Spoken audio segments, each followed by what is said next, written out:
नमस्ते, मैं हूं किशोर अजवाणी। आप देख रहे हैं देश का नंबर 1 हिंदी न्यूज चैनल। घड़ी इशारा कर रही है 9 बजे रात का। वक्त 100 बात की एक बात का। ब्रेकिंग न्यूज आ रही है। यूक्रेन जंग से जुड़ी रूस की राजधानी मॉस्को पर सबसे बड़ा हमला हुआ है। एक साथ कई ड्रोन के वार से मॉस्को दहल गया है। इन ड्रोन हमलों से रूस की राजधानी के कई इलाके धमाकों से गूंज उठे हैं। मॉस्को के आसमान में एक साथ कई ड्रोन मंडराते देख वहां खलबली मच गई। वहां हवाई हमले के सायरन बजने लगे। मॉस्को में तैनात एयर डिफेंस सिस्टम तुरंत एक्टिव हो गए। हालांकि कई ड्रोन को आसमान में ही ढेर कर दिया गया, लेकिन कुछ ड्रोन मॉस्को और उसके आसपास के इलाके की इमारतों को निशाना बनाने में कामयाब हो गए। मॉस्को पर हुए इस हमले के पीछे रूस ने यूक्रेन का हाथ बताया है और इसे यूक्रेन का एक आतंकी हमला करार दिया है, क्योंकि यूक्रेन युद्ध शुरू होने के बाद से यह रूस पर अब तक का सबसे बड़ा हमला है। इससे पहले 3 मई को मॉस्को में राष्ट्रपति भवन पर 2 ड्रोन से हमला बोला गया था। उस वक्त भी रूस ने सीधे यूक्रेन पर ही हमले का आरोप लगाया था। हालांकि इस हमले को वक्त रहते नाकाम कर दिया गया था, लेकिन इस बार मॉस्को पर जो हमला हुआ उसने पुतिन की नींद उड़ा दी, क्योंकि सुबह के वक्त ही मॉस्को एक के बाद एक हुए कई धमाकों से दहल गया। मॉस्को पर हुए ड्रोन अटैक के कई वीडियो भी सामने आए, जिनमें एक वीडियो में धमाकों की वजह से घबराए लोग सड़क पर खड़े दिखाई दिए, जबकि मॉस्को और उसके आसपास के इलाके में आसमान में कई ड्रोन उड़ते नजर आए। हालांकि उनमें कई ड्रोन को हवा में ही ढेर कर दिया गया।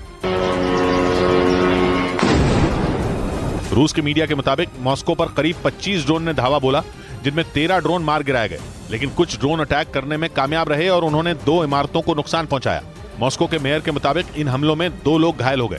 और मॉस्को पर हुए इस हमले की खबर जैसे ही यूक्रेन पहुंची, वहां के मीडिया ने इसे रूस की ही सोची समझी साजिश बता दिया। यानी इस हमले के पीछे यूक्रेन का हाथ होने से साफ इनकार कर दिया गया। और वहां के मीडिया ने दावा किया कि मॉस्को पर ड्रोन हमले को रूस की खुफिया एजेंसी ने ही प्लान किया था। यूक्रेन की मीडिया के मुताबिक जिस तरह से रूस की राजधानी पर हमला किया गया, उससे यह साफ हो गया कि यह रूस की ही साजिश है, क्योंकि इतने सारे ड्रोन ने एक साथ हमला बोला, लेकिन वहां की सिर्फ 2 इमारतों को मामूली नुकसान पहुंचा। यानी यह ड्रोन हमला बहुत सोच समझ कर किया गया। इसके साथ ही यह भी कहा गया कि मॉस्को यूक्रेन की सीमा से 500 किलोमीटर से ज्यादा दूर है और यूक्रेन के पास इतनी दूर तक जाकर हमला बोलने वाले ड्रोन है ही नहीं।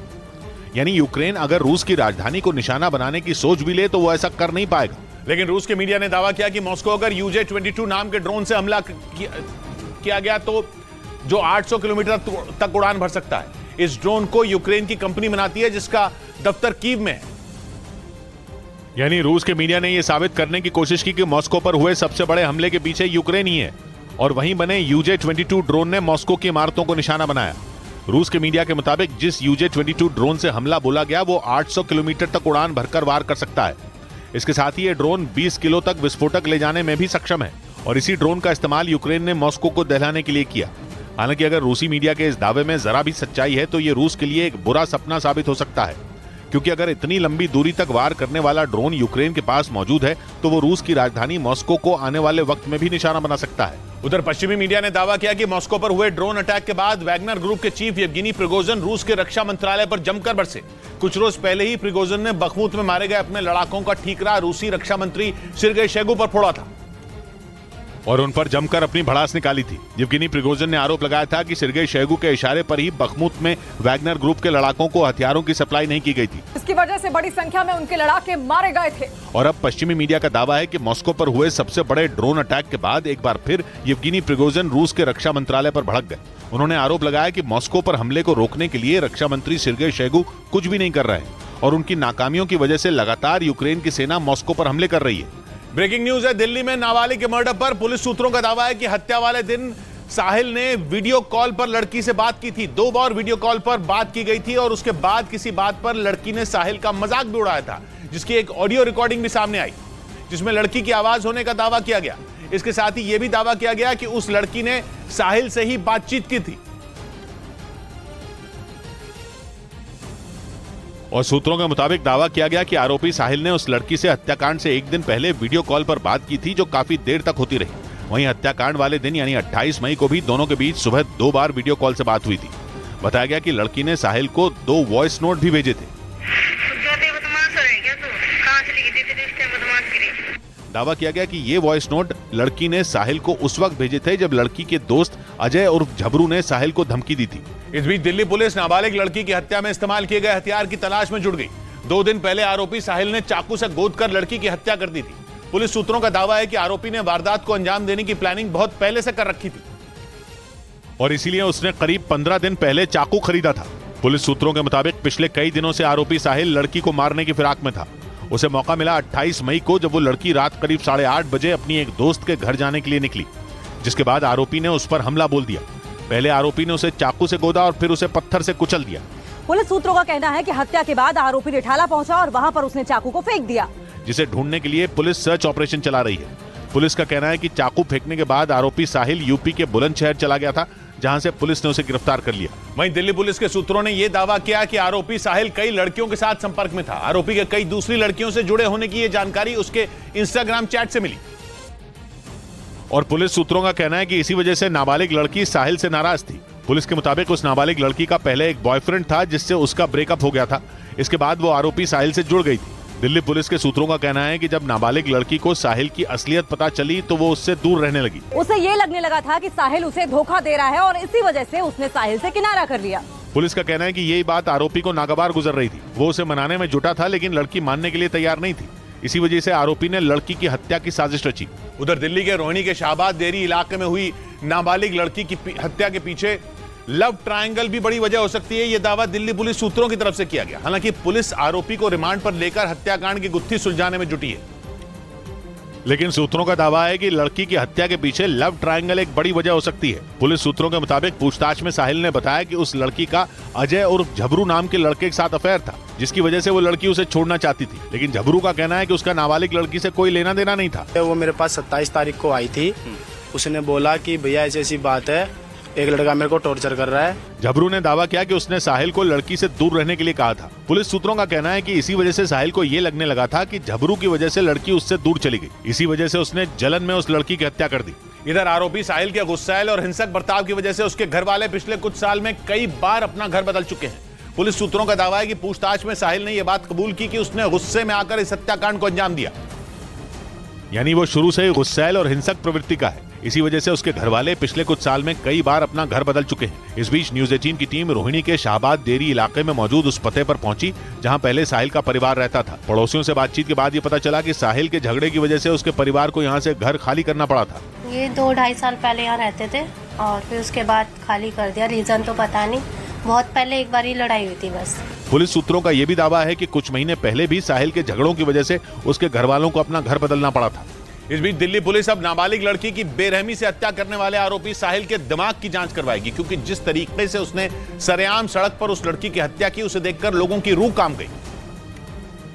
और इसी वजह से दिल्ली पुलिस उसके दिमाग की जांच करवाने की तैयारी में है, ताकि यह पता लगाया जा सके कि आरोपी साहिल ने गुस्से में इस वारदात को अंजाम दिया या फिर वो दिमागी तौर पर बीमार है। सारे साइंटिफिक इन्वेस्टिगेशन के जो तरीके हैं वो इस्तेमाल किए जाएंगे इसको खोलने के लिए। हालांकि पुलिस सूत्रों का कहना है कि आरोपी साहिल और वो लड़की पिछले कई साल से एक दूसरे को जानते थे, लेकिन किसी बात पर उनका झगड़ा हुआ था, जिसकी वजह से उस लड़की ने आरोपी से बातचीत बंद कर दी थी।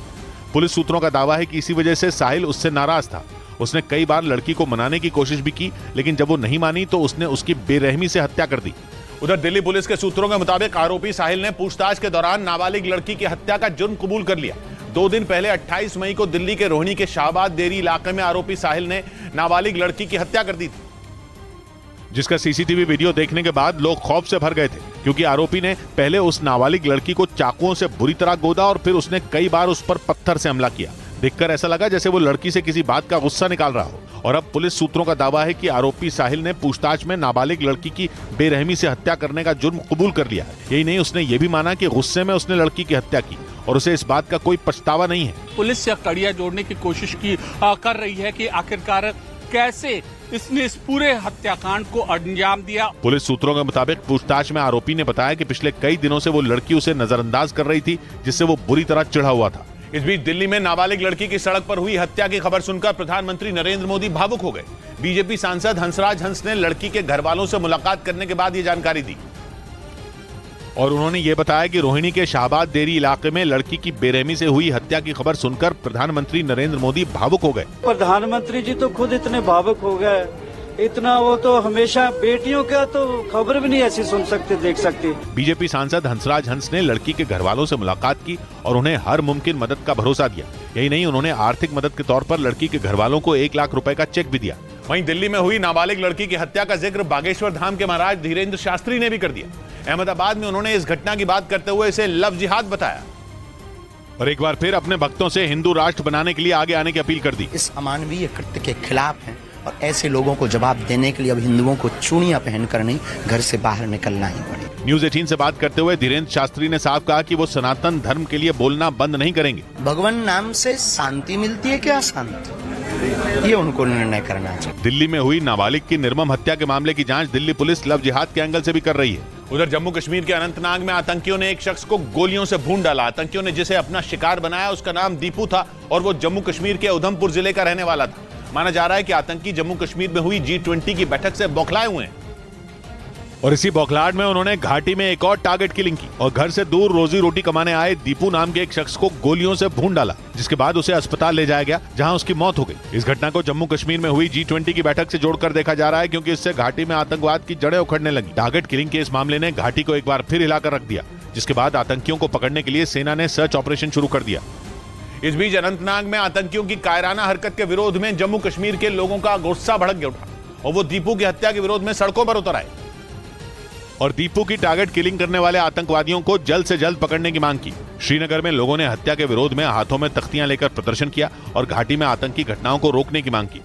शोपियां में भी स्थानीय लोगों ने दीपू की हत्या के विरोध में प्रदर्शन किया, जिसमें बड़ी संख्या में स्थानीय लोग भी शामिल हुए। इस्लाम इजाजत नहीं देता है कि किसी बेकसूर को मारना है। जम्मू कश्मीर में टारगेट किलिंग के कई मामले सामने आ चुके हैं। पहले आर्टिकल 370 हटने के बाद आतंकवादी बुरी तरह बौखलाए और अब G20 की बैठक ने उनकी नींद उड़ा दी है, जिसकी वजह से उन्होंने एक बेगुनाह को मौत के घाट उतार दिया, जिसकी वजह से जम्मू कश्मीर में लोग भड़क गए।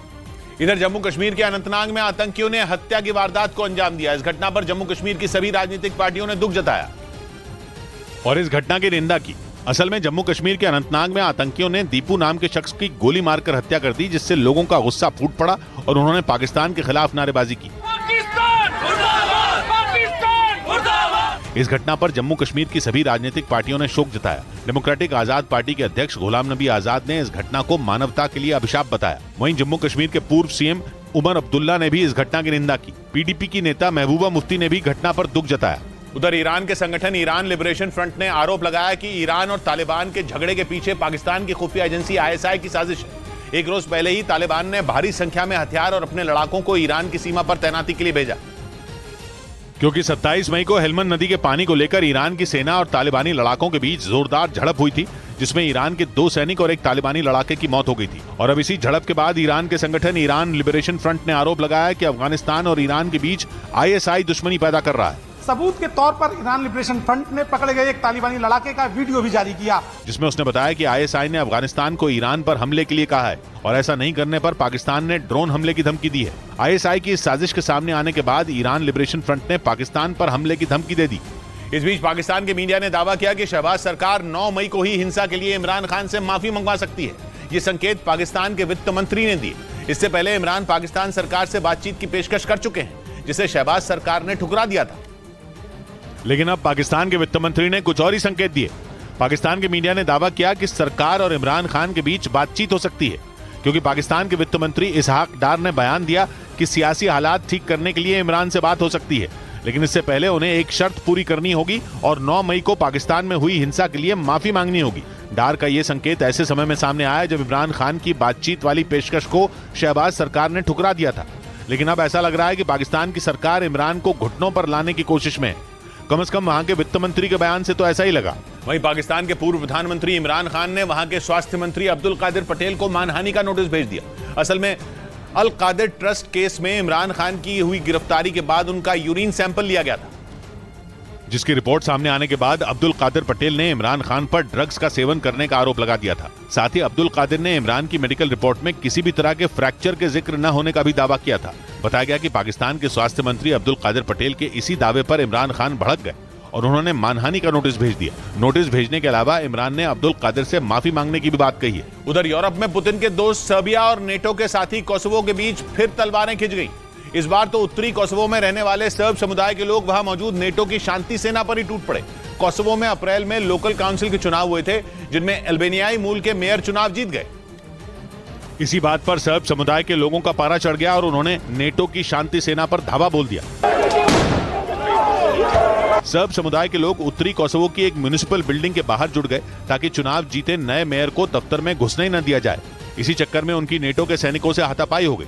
प्रदर्शनकारी नेटो के सैनिकों पर पत्थर से लेकर पेट्रोल बम, यहां तक कि आंसू गैस के गोले और स्टन ग्रेनेड तक फेंकते नजर आए। नेटो ने बताया कि प्रदर्शनकारियों के हमले में उसके कम से कम 30 सैनिक घायल हो गए।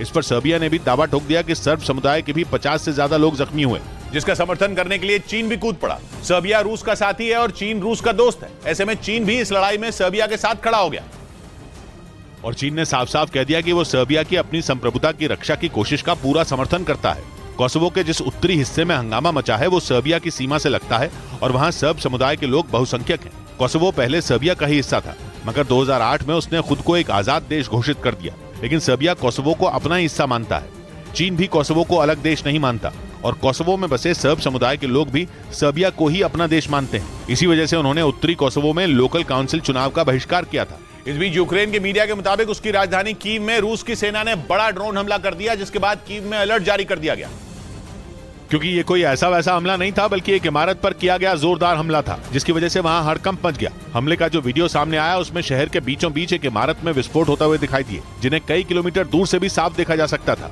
इसके बाद वहां काफी देर तक धुआं उठता नजर आया। वहीं हमले की वजह से कई गाड़ियों को भी नुकसान पहुंचा। यूक्रेन की तरफ से हमले में एक आदमी की मौत का भी दावा किया गया है। 28 मई को भी कीव पर बड़ा ड्रोन हमला हुआ था। पुतिन की सेना ने 5 घंटों तक लगातार कीव के अलग अलग हिस्सों पर ड्रोन बरसाए थे। उधर यूक्रेन ने दावा किया कि उसने रूस के रातों रात चलाए गए 31 शाहिद ड्रोनों में 29 ड्रोन मार गिराए। 2 दिन पहले ही यूक्रेन की राजधानी कीव पर रूस ने जंग में अब तक का सबसे बड़ा ड्रोन अटैक किया था। और यूक्रेन की एयरफोर्स ने एक बयान जारी करके कहा कि रूस ने एक बार फिर उस पर 31 शाहिद ड्रोन बरसाए। बताया गया कि इस बार भी रूस का निशाना राजधानी कीव ही थी, लेकिन इससे पहले कि रूस को ईरान से मिले शाहिद ड्रोन कीव पर फटते, यूक्रेन ने 31 में 29 ड्रोन आसमान में ही ढेर कर दिए। मतलब यूक्रेन ने रूस के दागे 93% ड्रोन शूट कर दिए। रूस के बस 2 ड्रोन ही यूक्रेन में ब्लास्ट हो पाए। इधर पश्चिमी मीडिया के मुताबिक चीन के नए घोरक धंधे का पर्दाफाश हो गया। चीन ने विदेशी कलपुर्जों की मदद से बने जहाज को पूरी तरह से मेड इन चाइना बता दिया और पूरी दुनिया में झूठ का डंका बजा दिया। असल में एक रोज पहले चीन के शंघाई से बीजिंग तक चीन के विमान C919 ने 128 यात्रियों के साथ सफल उड़ान भरी थी, जिसके बाद चीन ने अमेरिका की विमान बनाने वाली कंपनी बोइंग और फ्रांस की विमान निर्माता कंपनी एयरबस को टक्कर देने का दावा कर दिया। लेकिन पश्चिमी मीडिया में छपी रिपोर्ट के मुताबिक चीन के C919 में लगे ज्यादातर कलपुर्जे पश्चिमी देशों में ही बने हैं, जिन्हें चीन के इंजीनियरों ने C919 विमान में लगा दिया। मतलब ये कि जिस विमान को पूरी तरह स्वदेशी बताकर चीन अपनी छाती ठोक रहा है, दरअसल उसके पार्ट्स विदेशों में तैयार किए गए। अपने दावे में पश्चिमी मीडिया ने विमान के कुछ हिस्सों की तस्वीरें भी जारी की। हालांकि चीन की तरफ से पश्चिमी मीडिया के दावे पर किसी तरह की प्रतिक्रिया नहीं आई। इधर उत्तर कोरिया के मीडिया ने दावा किया कि किम जोंग उन अंतरिक्ष में अगले कुछ दिनों में जासूसी करने वाली सैटेलाइट को लॉन्च करने वाले हैं। किम के इस ऐलान से अमेरिका, दक्षिण कोरिया और जापान में हड़कंप मच गया, क्योंकि किम की ये सैटेलाइट अमेरिका, दक्षिण कोरिया और जापान की जासूसी करेगी। उत्तर कोरिया के मीडिया के मुताबिक किम जोंग उन अपनी इस स्पाई सैटेलाइट को जून में लॉन्च करने की योजना बना रहे हैं। बताया गया कि किम जोंग उन की सैटेलाइट की खबर लगते ही जापान ने इसकी जानकारी दक्षिण कोरिया और अमेरिका तक फौरन पहुंचा दी, क्योंकि तीनों देशों के बीच हाल ही में एक समझौता हुआ है, जिसके मुताबिक दक्षिण कोरिया, जापान और अमेरिका उत्तर कोरिया के सैन्य ऑपरेशन की जानकारी एक दूसरे से साझा करेंगे। वहीं दूसरी ओर उत्तर कोरिया को टक्कर देने के लिए जल्द ही दक्षिण कोरिया भी अपनी सैटेलाइट को लॉन्च करने वाला है। इस बीच फ्रांस ने इलॉन मस्क को सीधी धमकी दे दी कि अगर उनके ट्विटर ने EU यानी यूरोपियन यूनियन का नया कानून नहीं माना तो उसे बैन कर दिया जाएगा। अभी 2 दिन पहले ही EU ने दावा किया था कि ट्विटर उसके फेक न्यूज पर बने कोड को भी मानने को राजी नहीं। और इसी बात पर फ्रांस ट्विटर पर भड़क गया और उसके एक मंत्री ने इलॉन मस्क को करो या मरो की धमकी दे डाली। उन्होंने 2 टूक कह दिया कि ट्विटर को यूरोप में जारी रहना है तो उसके नियम कायदों के हिसाब से चलना होगा, नहीं तो सिर्फ एक ही रास्ता है और वो है यूरोपियन यूनियन से ट्विटर को बैन करना। फेक न्यूज के खिलाफ यूरोपियन यूनियन के नए कानून के तहत डिजिटल कंपनियों को ऐसी व्यवस्था भी करनी होगी कि सोशल मीडिया प्लेटफॉर्म इस्तेमाल करने वाले लोग भी गैर कानूनी ऑनलाइन कंटेंट के खिलाफ शिकायत कर सकें। 25 अगस्त तक इस कानून को मानना ही होगा, लेकिन ट्विटर के तेवर इस कानून के खिलाफ दिख रहे हैं। इधर उत्तर प्रदेश के मेरठ जिले में पिटबुल कुत्ते ने 8 साल की एक बच्ची पर हमला कर दिया, जिससे बच्ची बुरी तरह घायल हो गई। पिटबुल कुत्ते ने जब उस पर हमला किया तब वो घर के बाहर गली में साइकिल चला रही थी, जिसका एक CCTV वीडियो भी सामने आया जिसमें बच्ची गली में साइकिल चलाती दिखी। इसी दौरान उस पर पिटबुल कुत्ते ने हमला कर दिया। इस हमले में बच्ची साइकिल से गिर गई। इसके बाद भी पिटबुल कुत्ते ने बच्ची को नोचना नहीं छोड़ा। जब तक कोई कुछ समझ पाता तब तक कुत्ते ने बच्ची को बुरी तरह घायल कर दिया। कुत्ते के हमले के बाद तुरंत बच्ची को अस्पताल में भर्ती कराया गया और कुत्ते के मालिक के खिलाफ मामला दर्ज कराया गया। तहरीर के आधार पर मुकदमा दर्ज करके अग्रिम विधिक कार्रवाई की जाएगी। बच्ची पर पिटबुल के हमले के बाद पूरे इलाके में दहशत है, तो वहीं पुलिस उसके मालिक की तलाश कर रही है। उधर कंगाल हो चुके पाकिस्तान की मलेशिया ने इंटरनेशनल फजीयत करा दी। किराए पर विमान देने वाली मलेशिया की एक कंपनी ने PIA यानी पाकिस्तान इंटरनेशनल एयरलाइंस के एक विमान को जब्त कर लिया। जो मलेशिया की राजधानी कुआलालंपुर के हवाई अड्डे पर उतरा था। लीज पर विमान देने वाली मलेशिया की कंपनी ने बकाया भुगतान करने पर ही विमान छोड़ने की शर्त रख दी, जो करीब 400 करोड़ डॉलर यानी 32,000 करोड़ रुपए है।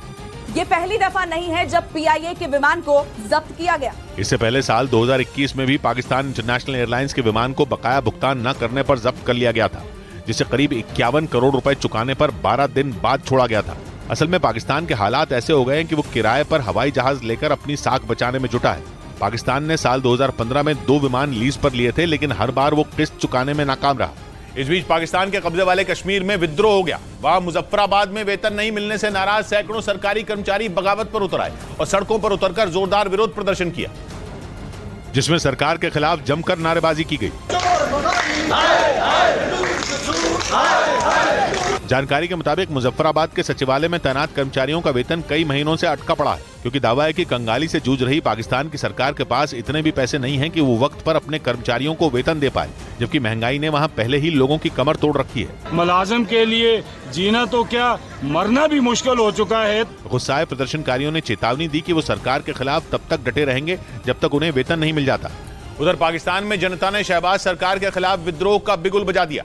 सैकड़ों की संख्या में रेडियो पाकिस्तान के कर्मचारियों ने इस्लामाबाद में सैलरी के लिए प्रदर्शन किया और पाकिस्तान की संसद और प्रधानमंत्री आवास का घेराव करने की कोशिश की। इस्लामाबाद जो रेड जोन है एक बार फिर एहतजाज का मरकज बन चुका है। शहबाज सरकार के खिलाफ रेडियो पाकिस्तान के कर्मचारियों का गुस्सा इसलिए फूटा क्योंकि उन्हें बीते 3 महीनों से सैलरी नहीं मिली थी। मुलाजिमीन ने प्ले कार्ड भी उठाए हुए हैं, जिस पर हुकूमत के खिलाफ जो है नारेबाजी है। रेडियो पाकिस्तान की तरह वहाँ के कई दूसरे सरकारी विभागों का भी यही हाल है, क्योंकि शहबाज सरकार का खजाना खाली है और विदेशों से नया कर्ज भी नहीं मिल रहा। वहाँ के सरकारी कर्मचारियों का कहना है कि उन पर दोहरी मार पड़ी है, क्योंकि एक तो कई महीनों से उन्हें सैलरी नहीं मिली, दूसरी तरफ पाकिस्तान में बढ़ती महंगाई ने उनकी कमर तोड़ दी। इसी वजह से उनके सब्र का बांध टूट गया। इस बीच पाकिस्तान की टिकटॉक स्टार जिया खान ने वहां के पूर्व प्रधानमंत्री इमरान खान से शादी करने का ऐलान कर दिया। उन्होंने कहा कि वो इमरान खान शादी करने की इच्छा जताई और उन्हें इमरान खान की उम्र से भी कोई दिक्कत नहीं है।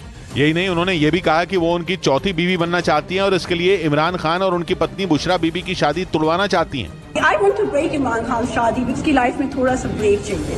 मतलब जिया खान किसी भी कीमत पर इमरान खान की बीवी बनना चाहती हैं। उनका कहना है कि इमरान खान की लाइफ बोरिंग है और उन्हें अब ब्रेक की जरूरत है। जिया खान पाकिस्तानी टिकटॉक स्टार हैं, जिनका ये इंटरव्यू सोशल मीडिया पर जमकर वायरल हो रहा है। उधर अमेरिका के फ्लोरिडा में हॉलीवुड बीच पर अंधाधुंध फायरिंग से भगदड़ मच गई। गोलाबारी में 3 बच्चों समेत 9 लोग घायल हो गए, जिन्हें अस्पताल में भर्ती कराया गया। अमेरिका में फायरिंग की खबरें लगातार आ रही हैं। एक दिन पहले ही वहां एक बाइक रैली में गोलियां चली थी और अगले ही दिन अमेरिका के फ्लोरिडा में हॉलीवुड बीच पर अंधाधुंध फायरिंग हो गई। एक के बाद एक कई गोलियां चली, जिनकी गूंज से पूरा इलाका थर्रा उठा। जिस वक्त ये गोलीबारी हो रही थी, कई लोग अपनी जान बचाने के लिए इधर उधर भागते नजर आए। 2 महिलाएं एक बच्चे को जमीन पर नीचे लेटाकर बचाने की कोशिश करती दिखी। ताबड़तोड़ फायरिंग के बीच वहां मौजूद सभी लोग अपनी जान बचाने के लिए सुरक्षित जगह तलाश रहे थे, लेकिन 3 बच्चों समेत 9 लोग फायरिंग की वजह से घायल हो गए, जिन्हें अस्पताल में भर्ती कराया गया, क्योंकि फायरिंग के दौरान वहां भगदड़ भी मच गई थी। इस बीच अमेरिका के डेवनपोर्ट में बड़ा हादसा हुआ और एक 6 मंजिला इमारत के बीच का हिस्सा गिर गया, जिसके बाद कई लोग मलबे में दब गए। हादसे की जानकारी मिलते ही प्रशासन ने रेस्क्यू ऑपरेशन शुरू कर दिया और कुछ लोगों को सुरक्षित बाहर निकाल लिया गया। हादसे की जो तस्वीरें सामने आई, उनमें इमारत के बीच का हिस्सा पूरी तरह गिरा नजर आया, जबकि उसके अगल बगल के हिस्से खड़े रहे। लेकिन इमारत के बीच का हिस्सा गिरने से इमारत के दूसरे हिस्सों में मौजूद लोग खौफ में आ गए। हादसे की सूचना मिलते ही पुलिस और दमकल विभाग की टीम घटनास्थल पर पहुंच गई और राहत और बचाव के काम में जुट गई। बताया गया कि इमारत के मलबे से 8 लोगों को निकाला गया, जिनमें एक की हालत गंभीर है, जिसे अस्पताल में भर्ती कराया गया। इधर अमित शाह ने मणिपुर के हिंसा प्रभावित इलाकों का दौरा किया। उन्होंने वहां के चुराचांदपुर में अलग अलग संगठनों से मुलाकात की। इस महीने की शुरुआत से ही मणिपुर में जबरदस्त हिंसा हो रही है और वहां के कई जिलों में हालात तनावपूर्ण हैं। और इन्हीं तनावपूर्ण हालात में अमित शाह ने मोर्चा संभाला। वो मणिपुर के चुराचांदपुर जिले पहुंचे और वहां रहने वाले अलग अलग समुदायों के लोगों और संगठनों से मिले। मणिपुर का चुराचांदपुर वो इलाका है जहां सबसे ज्यादा हिंसा हुई। इस जिले में कुकी और मैतेई समुदाय के लोगों की अच्छी खासी आबादी है, जिनसे मिलकर अमित शाह ने मणिपुर में शांति कायम करने की कोशिश की। यही नहीं, अमित शाह ने मणिपुर के मुख्यमंत्री एन बीरेन सिंह की मौजूदगी में इम्फाल में भी बैठक की। उन्होंने अलग अलग सामाजिक संगठनों से चर्चा की और मणिपुर में जल्द से जल्द शांति बहाली की कोशिश में जुट गए। उधर हिंसा के बीच ममता बनर्जी ने एक दिन के लिए मणिपुर जाने की इजाजत मांगी। उन्होंने इस बारे में गृह मंत्रालय को चिट्ठी लिखी। ममता ऐसे वक्त में मणिपुर जाना चाहती हैं जब अमित शाह खुद वहां मौजूद हैं। इस बारे में उन्होंने प्रेस कॉन्फ्रेंस भी की। और इशारों में केंद्र सरकार पर निशाना साधते हुए मणिपुर जाने की इजाजत मांगी। ममता एक दिन के लिए मणिपुर जाना चाहती हैं। मैं मणिपुर में एक दिन के लिए जाने चाहती हूँ। मणिपुर में हिंसा की वजह से बिगड़े हालात में कई तरह की पाबंदियां लागू हैं और बिना केंद्र की अनुमति के कोई वहां नहीं जा सकता। ममता ने इसीलिए केंद्र को चिट्ठी लिखकर इजाजत मांगी। इस बीच मणिपुर हिंसा के मुद्दे पर कांग्रेस का एक प्रतिनिधिमंडल राष्ट्रपति से मिला। इधर भारत की खुफिया एजेंसियों के सूत्रों ने दावा किया कि चीन मणिपुर में सोशल मीडिया के जरिए भारत विरोधी माहौल बना रहा है। भारत के बारे में चीन भ्रामक जानकारियां को फैला रहा है और इसके लिए उसने अपनी सेना की स्पेशल साइबर यूनिट को लगा रखा है। मतलब ये कि मणिपुर हिंसा की आग में चीन घी डालने का काम कर रहा है। भारत की खुफिया एजेंसियों ने दावा किया कि सोशल मीडिया पर भड़काऊ पोस्ट डालकर कीम ने भारत के खिलाफ साइबर साजिश रची है। अलग अलग सोशल मीडिया प्लेटफॉर्म पर चीन की तरफ से मणिपुर हिंसा को लेकर भड़काऊ बातें लिखी गयी और कुछ भड़काऊ वीडियो भी पोस्ट किए गए। उनमें से कई वीडियो तो ऐसे थे जिनका मणिपुर हिंसा से कोई लेना देना तक नहीं था। चीन की तरफ से सोशल मीडिया पर भारतीय सुरक्षा बल और सेना पर मानवाधिकार हनन के आरोप लगाए गए। हालांकि भारत की खुफिया एजेंसियों ने चीन की इस साइबर साजिश का पर्दाफाश किया। मणिपुर में प्रशासन ने लोगों को अलर्ट रहने और ऐसी भड़काऊ पोस्ट से दूर रहने की अपील की। इस बीच पंजाब के अमृतसर में गैंगस्टर जरनैल सिंह के हत्यारों की पहचान कर ली गई। पंजाब पुलिस ने 10 आरोपियों की तस्वीरें भी जारी की जो बम्बिहा गैंग के बताए गए। पिछले हफ्ते 4 बदमाशों ने गैंगस्टर जरनैल सिंह की गोली मारकर हत्या कर दी थी, जिसका एक सीसीटीवी वीडियो भी सामने आया था जिसमें चारों बदमाश जरनैल सिंह पर ताबड़तोड़ गोलियां बरसाते दिखाई दिए थे। पुलिस के मुताबिक गैंगस्टर जरनैल सिंह की हत्या की साजिश 10 लोगों ने रची थी जो बम्बिहा गैंग से जुड़े हैं। पुलिस ने आरोपियों की तस्वीर जारी कर इनकी गिरफ्तारी के लिए कई इलाकों में छापेमारी शुरू कर दी। बम्बिहा गैंग पहले ही गैंगस्टर जरनैल सिंह की हत्या की जिम्मेदारी ले चुका है। एक फेसबुक पोस्ट के जरिए बम्बिहा गैंग ने ऐलान किया था कि उसके इशारे पर जरनैल सिंह की हत्या की गई थी। इधर दिल्ली के लक्ष्मीनगर इलाके में बदमाशों ने एक दुकान के बाहर सरेआम एक आदमी पर चाकू से हमला कर दिया। ये घटना उस वक्त हुई जब कुछ बदमाश वसूली करने के लिए एक दुकान में जबरन घुस गए और जैसे ही दुकानदार ने उनका विरोध किया, बदमाशों ने उस पर चाकू से हमला कर दिया। इस घटना का जो वीडियो सामने आया उसमें एक दुकान के बाहर 4 बदमाश कुछ लोगों से हाथापाई करते नजर आए। तभी एक बदमाश उस दुकानदार पर चाकू चलाने लगा। अचानक हुए हमले की वजह से वो आदमी जमीन पर गिर गया। चीख पुकार सुनकर वहां कई लोग इकट्ठा हो गए, जिन्हें देखकर दूसरे बदमाश ने हवा में फायरिंग कर दी, जिससे वहां मौजूद लोग दहशत में आ गए। बाद में सारे बदमाश वहां से फरार हो गए। इस घटना में 2 लोग घायल हो गए, जिन्हें अस्पताल में भर्ती कराया गया। घटना की जानकारी मिलने के बाद पुलिस ने आरोपियों की तलाश शुरू कर दी। उधर दक्षिण अमेरिकी देश चिली के एक बीच पर सैकड़ों की संख्या में मरे हुए पक्षी देखे गए, जिससे स्थानीय लोगों के साथ ही अधिकारियों में भी हड़कंप मच गया। बर्ड फ्लू के शक में उनके सैंपल जांच के लिए लैब भेजे गए, जिससे इतनी बड़ी संख्या में पक्षियों के मरने की वजह का पता लगाया जा सके। क्योंकि बीच के किनारे एक साथ सैकड़ों की संख्या में हुई पक्षियों की मौत से कई सवाल खड़े हो रहे हैं और इस घटना ने दक्षिण अमेरिकी देश चिली के लोगों में पर्यावरण से जुड़ी चिंता को भी बढ़ा दिया। आशंका जताई गई कि बीच के किनारे मरे हुए पक्षियों की मौत की वजह बर्ड फ्लू हो सकती है।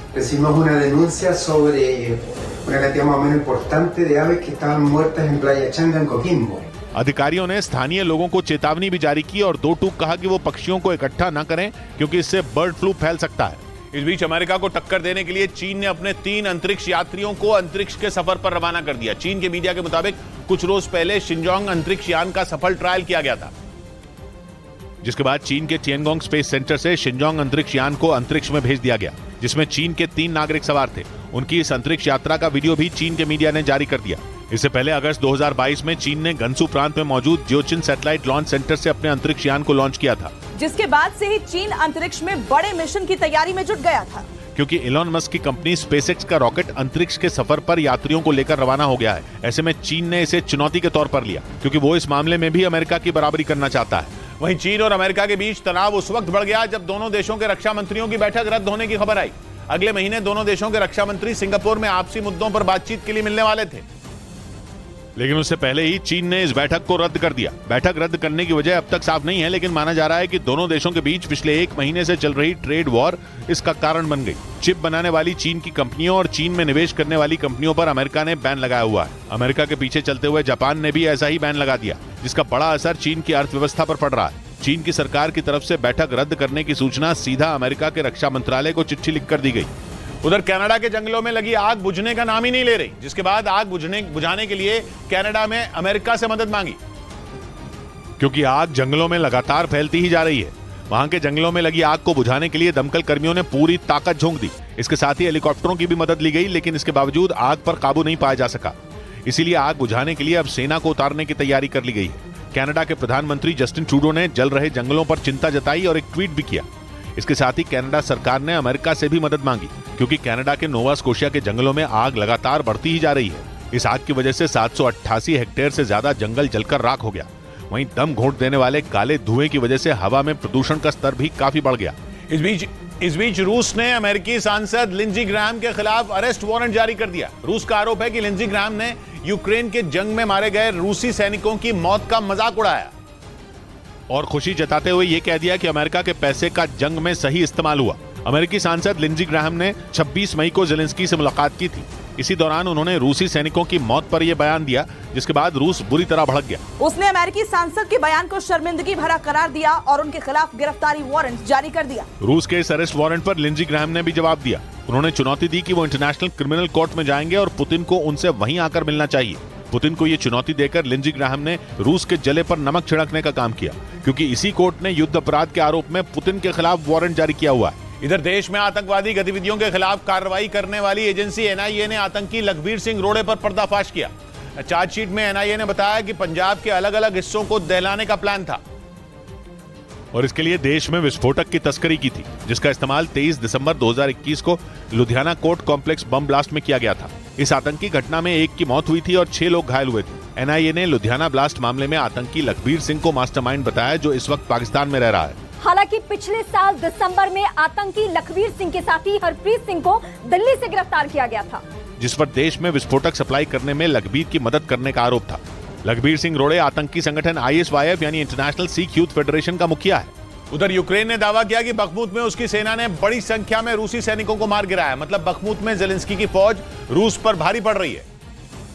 और यूक्रेन का दावा है कि बखमुत के एक इलाके में उसकी सेना ने बड़ी संख्या में रूसी सैनिकों को घेर लिया और उन्हें वहां से खदेड़ने के लिए उन पर ताबड़तोड़ फायरिंग भी कर दी। यूक्रेन ने रूसी सेना पर हमले का एक वीडियो भी जारी किया, जिसमें वो खेतों में छिपे रूस के सैनिकों पर ताबड़तोड़ गोलीबारी करते दिखे। यूक्रेन का कहना है कि बखमुत के अंदर जाने वाली आखिरी सड़क को भी उसके सैनिकों ने बंद कर दिया है, ताकि रूसी सेना तक ना हथियार पहुंच सके और ना ही खाना। उधर दूसरी ओर रूस का दावा था कि बखमुत के ज्यादातर हिस्सों पर उसका कब्जा हो चुका है। इस बीच पश्चिमी मीडिया ने दावा किया कि रूस के ड्रोन हमले का जवाब देने के लिए यूक्रेन के सैनिकों ने अपने पुराने ड्रोन में बदलाव करके उन्हें और ज्यादा खतरनाक बना दिया। पूर्वी यूक्रेन के डोनेट्स्क के पास रूस की सेना के लिए यूक्रेन के ये ड्रोन मुसीबत बन गए और रूस के सैन्य अड्डों पर तबाही मचा दी। यूक्रेन की सेना का दावा है कि उसके ड्रोन हमले में रूस के कई टैंक भी तबाह हो गए। यूक्रेन की सेना ने अपने काम चलाऊ ड्रोन में बदलाव करके डोनेट्स्क प्रांत के बखमुत, मरिनका और कई दूसरे शहरों में रूसी हमलों का जवाब दिया। हालांकि यूक्रेन की सेना की तरफ से मिले जवाब के बाद पुतिन की सेना तिलमिला गई और एक रोज पहले नीप्रो शहर में एक अस्पताल की इमारत पर हमला कर दिया, जिसमें 2 लोगों की मौत हो गई और 2 बच्चों समेत 30 लोग घायल हो गए। उधर यूक्रेन के राष्ट्रपति ज़ेलेंस्की के सलाहकार मिखाइलो पोदोल्याक ने रूस के सामने जंग खत्म करने के लिए एक और शर्त रख दी। उन्होंने कह दिया कि जंग खत्म होने के बाद रूस को यूक्रेन से लगी सीमा से अपनी सेना को दूर करना होगा, क्योंकि रूस ने ऐसा नहीं किया तो जंग खत्म होने के बाद भी यूक्रेन को हमेशा हमले का डर सताता रहेगा। और इस डर को दूर करने के लिए ज़ेलेंस्की के सलाहकार मिखाइलो पोदोल्याक ने यह शर्त रखी कि यूक्रेन से लगी सीमा पर रूस ने जो सेना तैनात कर रखी है उसे सीमा से 100 से 120 किलोमीटर तक पीछे हटाना होगा। इतना ही नहीं, ज़ेलेंस्की के सलाहकार ने यह भी कहा कि सेना को हटाने की प्रक्रिया अंतर्राष्ट्रीय संगठन की उपस्थिति में होनी चाहिए, क्योंकि यूक्रेन इस बात की तसल्ली करना चाहता है कि जंग खत्म होने के बाद रूस के सैनिक उसकी सीमा से काफी दूर चले जाएं, ताकि किसी भी तरह वो आसानी से यूक्रेन में घुसकर हमला न बोल पाएं। इधर गहलोत ने एक बार फिर मुख्यमंत्री पद पर दावा ठोक दिया, जबकि कांग्रेस हाईकमान राजस्थान कांग्रेस में सुलह की कोशिश करता रहा। लेकिन सूत्र बता रहे हैं कि गहलोत मुख्यमंत्री पद की दावेदारी छोड़ने के लिए तैयार नहीं है। एक दिन पहले कांग्रेस हाईकमान ने राजस्थान कांग्रेस में सब ठीक होने का संकेत दिया था और पार्टी ने जताया कि पायलट और गहलोत का झगड़ा सुलझ गया है, लेकिन ऐसा हुआ नहीं, क्योंकि सुलह के संकेत के 24 घंटे बाद ही गहलोत ने मुख्यमंत्री पद पर दावेदारी ठोक दी। ऐसा लगता है कि इस बार लोग मुझे वापस रिपीट करके बताएंगे, जबकि इससे पहले रात में 4 घंटे बैठक चली। सूत्र बता रहे हैं कि बैठक में सुलह का कोई ठोस फॉर्मूला नहीं बन पाया, क्योंकि पार्टी नेताओं ने बीजेपी को हराने की बात तो की, लेकिन पायलट और गहलोत का झगड़ा सुलझने के सवाल को उन्होंने घुमा दिया। क्योंकि सूत्रों के मुताबिक पार्टी हाईकमान गहलोत को सीएम पद और पायलट को प्रदेश कांग्रेस अध्यक्ष का पद सौंपना चाहती है, लेकिन गहलोत नहीं मान रहे। इस बीच पटना जंक्शन को बम से उड़ाने की धमकी देने वाले आरोपी को पुलिस ने गिरफ्तार कर लिया। आरोपी ने पुलिस कंट्रोल रूम में फोन कर पटना रेलवे स्टेशन को बम से उड़ाने की धमकी दी थी, जिससे रेलवे सुरक्षा बल यानी आरपीएफ और रेलवे के अधिकारियों में हड़कंप मच गया। खतरे को देखते हुए जवानों ने रेलवे स्टेशन की सुरक्षा घेरे में ले लिया। और वहां तलाशी अभियान चलाया। इस दौरान पटना रेलवे स्टेशन से गुजरने वाली ट्रेनों की भी तलाशी ली गई। हालांकि सर्च ऑपरेशन में कोई विस्फोटक बरामद नहीं हुआ, जिसके बाद आरोपी का पता लगाने के लिए पुलिस ने एक स्पेशल टीम का गठन किया, जो आरोपी के फोन का लोकेशन ट्रेस करते हुए बिहार के सहरसा पहुंची और वहां छापेमारी कर धमकी देने वाले को गिरफ्तार कर लिया। फिलहाल आरोपी से इस मामले में पूछताछ की जा रही है। उधर यूक्रेन के राष्ट्रपति व्लादिमीर जेलेंस्की ने अमेरिका से मिले पेट्रियट एंटी मिसाइल सिस्टम को 100 में 100 नंबर दे दिए। जंग में पेट्रियट की सफलता से गदगद हुए जेलेंस्की ने दावा किया कि यह मिसाइल डिफेंस सिस्टम अपनी रेंज में आने वाली 100% मिसाइलों को हवा में तबाह कर देता है और इसके जरिए ही यूक्रेन की सेना रूस के कई बड़े हमलों को भी नाकाम कर चुकी है। जेलेंस्की ने तो यहां तक कह दिया कि अगर patriot anti missile defence system ऐसे ही दुश्मन पर कहर बरपाता रहा तो जल्द ही जंग की दिशा और दशा बदल जाएगी। Коли Петріоти в руках українців забезпечують 100% збиття. यूक्रेन के रक्षा मंत्रालय ने एक दिन पहले ही रूस की ओर से दागी गई 11 मिसाइलों को हवा में तबाह करने का दावा किया था। पश्चिमी मीडिया के मुताबिक पेट्रियट मिसाइल डिफेंस सिस्टम के रडार और उसके अचूक निशाने से बच पाना रूसी मिसाइलों के लिए लगभग नामुमकिन होता जा रहा है। इधर जापान के प्रधानमंत्री के सबसे बड़े बेटे की पीएम आवास में न्यू ईयर पार्टी की तस्वीरें सामने आने के बाद हंगामा हो गया और फुमियो किशिदा को उनसे इस्तीफा लेना पड़ा। किशिदा के बेटे उनके राजनीतिक सचिव थे। जापान की एक मैगजीन ने उनकी अपने कुछ रिश्तेदारों के साथ पीएम आवास में 30 दिसंबर को ही पार्टी की तस्वीरें छाप दी, जिनमें एक तस्वीर में फुमियो किशिदा के बेटे शोतारो किशिदा अपने रिश्तेदारों के साथ प्रधानमंत्री आवास की रेड कार्पेट वाली सीढ़ियों पर पोज देते दिखे। ये तस्वीर उस ग्रुप फोटो की नकल थी जिसमें फुमियो किशिदा इन्हीं सीढ़ियों पर अपने कैबिनेट के सदस्यों के साथ नजर आए थे। दूसरी तस्वीर में फुमियो किशिदा के कुछ रिश्तेदार उस पोडियम पर खड़े होकर तस्वीरें खिंचवाते दिखे, जिस पर प्रेस कॉन्फ्रेंस के दौरान जापान के प्रधानमंत्री खड़े होते हैं। इन तस्वीरों के सामने आने के बाद फुमियो किशिदा ने अपने बेटे के व्यवहार को गलत ठहराया और उनसे इस्तीफा ले लिया। उधर रेजिप ताइप एर्दोआन के तुर्की का राष्ट्रपति चुनाव जीतते ही अमेरिका ने उनसे स्वीडन की नेटो सदस्यता पर समर्थन जुटाने की कवायद शुरू कर दी। बाइडेन ने एर्दोआन को जीत की बधाई देने के लिए फोन किया और लगे हाथ स्वीडन की नेटो सदस्यता पर भी बात छेड़ दी। स्वीडन ने नेटो में शामिल होने के लिए पिछले साल अर्जी दी थी, लेकिन तुर्की उस पर अड़ंगा लगाए बैठा है और अमेरिका नेटो का कुनबा बढ़ाना चाहता है। स्वीडन अगर नेटो का हिस्सा बन गया तो अमेरिका रूस की चौखट तक पहुंच जाएगा, क्योंकि स्वीडन रूस के बेहद करीब है। इसलिए अमेरिका उसे अपनी टीम में शामिल करने के लिए छटपटा रहा है और तुर्की से समर्थन मांग रहा है। मगर टर्की का आरोप है कि स्वीडन टर्की में आतंक फैलाने वाले कुर्द लड़ाकों को पनाह देता रहा है, जिसकी वजह से वो नेटो का सदस्य नहीं बनने दे रहा। जबकि स्वीडन ने 1 साल पहले अपने पड़ोसी फिनलैंड के साथ नेटो में शामिल होने की अर्जी दी थी। बड़े मान मनोबल के बाद 2 महीने पहले तुर्की फिनलैंड की सदस्यता पर तो राजी हो गया, लेकिन स्वीडन से वो अब भी चिढ़ा बैठा है। इधर आतंकी खतरों से निपटने के लिए दिल्ली पुलिस के जवानों को कमांडो ट्रेनिंग दी गई, जिससे किसी भी इमरजेंसी को पुलिस खुद हैंडल कर सके और एनएसजी की टीम का इंतजार न करना पड़े। दिल्ली पुलिस के करीब 350 जवानों को यह ट्रेनिंग दी गई, जिसका अभ्यास उन्होंने दिल्ली पुलिस एकेडमी में किया। मी-17 हेलीकॉप्टर से दिल्ली पुलिस के जवानों ने ट्रेनिंग की। कई फीट ऊंचाई पर आसमान में उड़ रहे हेलीकॉप्टर से रस्सी के जरिए वो नीचे उतरे और एक्शन मोड में दिखे। असल में दिल्ली में G20 समिट का आयोजन होने जा रहा है। ऐसे में आतंकी गतिविधियों से निपटने के लिए दिल्ली पुलिस के जवानों को तैयार किया गया कि हमको सायराज बिल्डिंग में जाना है, फिर ऑपरेशन करना है। यानी कोई इमरजेंसी होगी तो एनएसजी कमांडो या फिर एयरफोर्स के कमांडो को इंतजार नहीं करना पड़ेगा और उस स्थिति को दिल्ली पुलिस के ये एडवांस्ड कमांडो हैंडल कर लेंगे। उधर यूक्रेन ने खार्किव में बने अपने न्यूक्लियर प्लांट की मरम्मत शुरू कर दी, जिसे पिछले साल युद्ध की शुरुआत में ही रूस ने निशाना बनाया था और ताबड़तोड़ मिसाइलें दागी थी। और इस हमले में खार्किव में बना यूक्रेन का न्यूक्लियर प्लांट पूरी तरह बर्बाद हो गया था। करीब 1 साल बाद फिर इसकी मरम्मत का काम शुरू किया गया। न्यूक्लियर प्लांट के अंदर मशीनें कबाड़ में तब्दील हो गईं, तो वहीं पूरी इमारत खंडहर बन गई। प्लांट के बाहर कई मिसाइलें और रॉकेट नजर आए, जिनसे इस इमारत को निशाना बनाया गया था। हमले की वजह से आसपास गहरे गड्ढे भी हो गए। Удары по данной установке были целенаправленные. अब इस इमारत के साथ न्यूक्लियर प्लांट में लगी मशीनों की मरम्मत का काम शुरू किया गया। इधर कर्नाटक के बेलगावी में ट्रेनिंग के लिए इस्तेमाल होने वाले एक विमान की इमरजेंसी लैंडिंग करानी पड़ गई। बताया गया कि उड़ान भरने के कुछ देर बाद ही उस विमान में तकनीकी खराबी आ गई, जिसके बाद पायलट ने उसे बेलगावी के बाहरी इलाके में मौजूद एक खेत में लैंड करा दिया। हालांकि उबड़ खाबड़ खेत पर लैंडिंग के दौरान 2 सीटों वाले उस विमान का अगला हिस्सा जमीन पर लटक गया, जिसकी वजह से प्लेन को काफी नुकसान भी पहुंचा। लेकिन गनीमत यह रही कि विमान में मौजूद ट्रेनर और उसे उड़ाना सीख रहे पायलट की जान बच गई। वहीं विमान की इमरजेंसी लैंडिंग की सूचना मिलते ही वहां पर लोगों की भारी भीड़ जमा हो गई। उधर पश्चिम बंगाल के सिलीगुड़ी में एम्बुलेंस के जरिए नशीले पदार्थों की तस्करी का अनोखा मामला सामने आया। वहां पुलिस ने एक एम्बुलेंस से करीब 64 किलो गांजा बरामद किया और इस मामले में एक महिला समेत 4 लोगों को दबोच लिया। आरोप है कि ये लोग नशे की उस खेप को एम्बुलेंस में एक ताबूत के अंदर भरकर ले जा रहे थे, ताकि देखने वाले को ऐसा लगे जैसे उसमें कोई शव रखा गया है। लेकिन तलाशी के दौरान शक होने पर पुलिस वालों ने जब एम्बुलेंस में रखे उस ताबूत को खोला तो वो हैरान रह गए। उस ताबूत से कई पैकेट निकले जिनमें गांजा भरा हुआ था, जिसके बाद पुलिस ने नशे की उस खेप को जब्त कर लिया और मामले की जांच में जुट गई। इधर प्रयागराज में हुए उमेश पाल हत्याकांड में बड़ा पर्दाफाश हुआ। पुलिस सूत्रों के मुताबिक उमेश पाल की हत्या से पहले बरेली जेल में अशरफ से शूटरों की मुलाकात के दौरान उसका साला भी मौजूद था, जिसकी जानकारी उमेश पाल हत्याकांड में दर्ज चार्जशीट से मिली। पुलिस ने ये चार्जशीट हत्याकांड में सबसे पहले पकड़े गए आरोपी सदाकत खान से पूछताछ के बाद कोर्ट में दायर की। पुलिस सूत्रों के मुताबिक पूछताछ में सदाकत ने बताया कि अशरफ के साले सद्दाम ने उमेश पाल की रेकी भी की थी। इसी साल 24 फरवरी को उत्तर प्रदेश के प्रयागराज में उमेश पाल की गोली मारकर हत्या कर दी गई थी। इस हत्याकांड से पहले बरेली जेल में बंद अतीक अहमद के भाई अशरफ से सभी शूटरों ने मुलाकात की थी। जिस दौरान बरेली जेल में सद्दाम और 6 शूटरों की मीटिंग चल रही थी, उस दौरान सद्दाम भी बरेली जेल के अंदर उस मीटिंग में मौजूद था। हालांकि उमेश पाल की हत्या के बाद से ही सद्दाम फरार चल रहा है और पुलिस ने उसके खिलाफ 1 लाख रुपए का इनाम घोषित कर रखा है।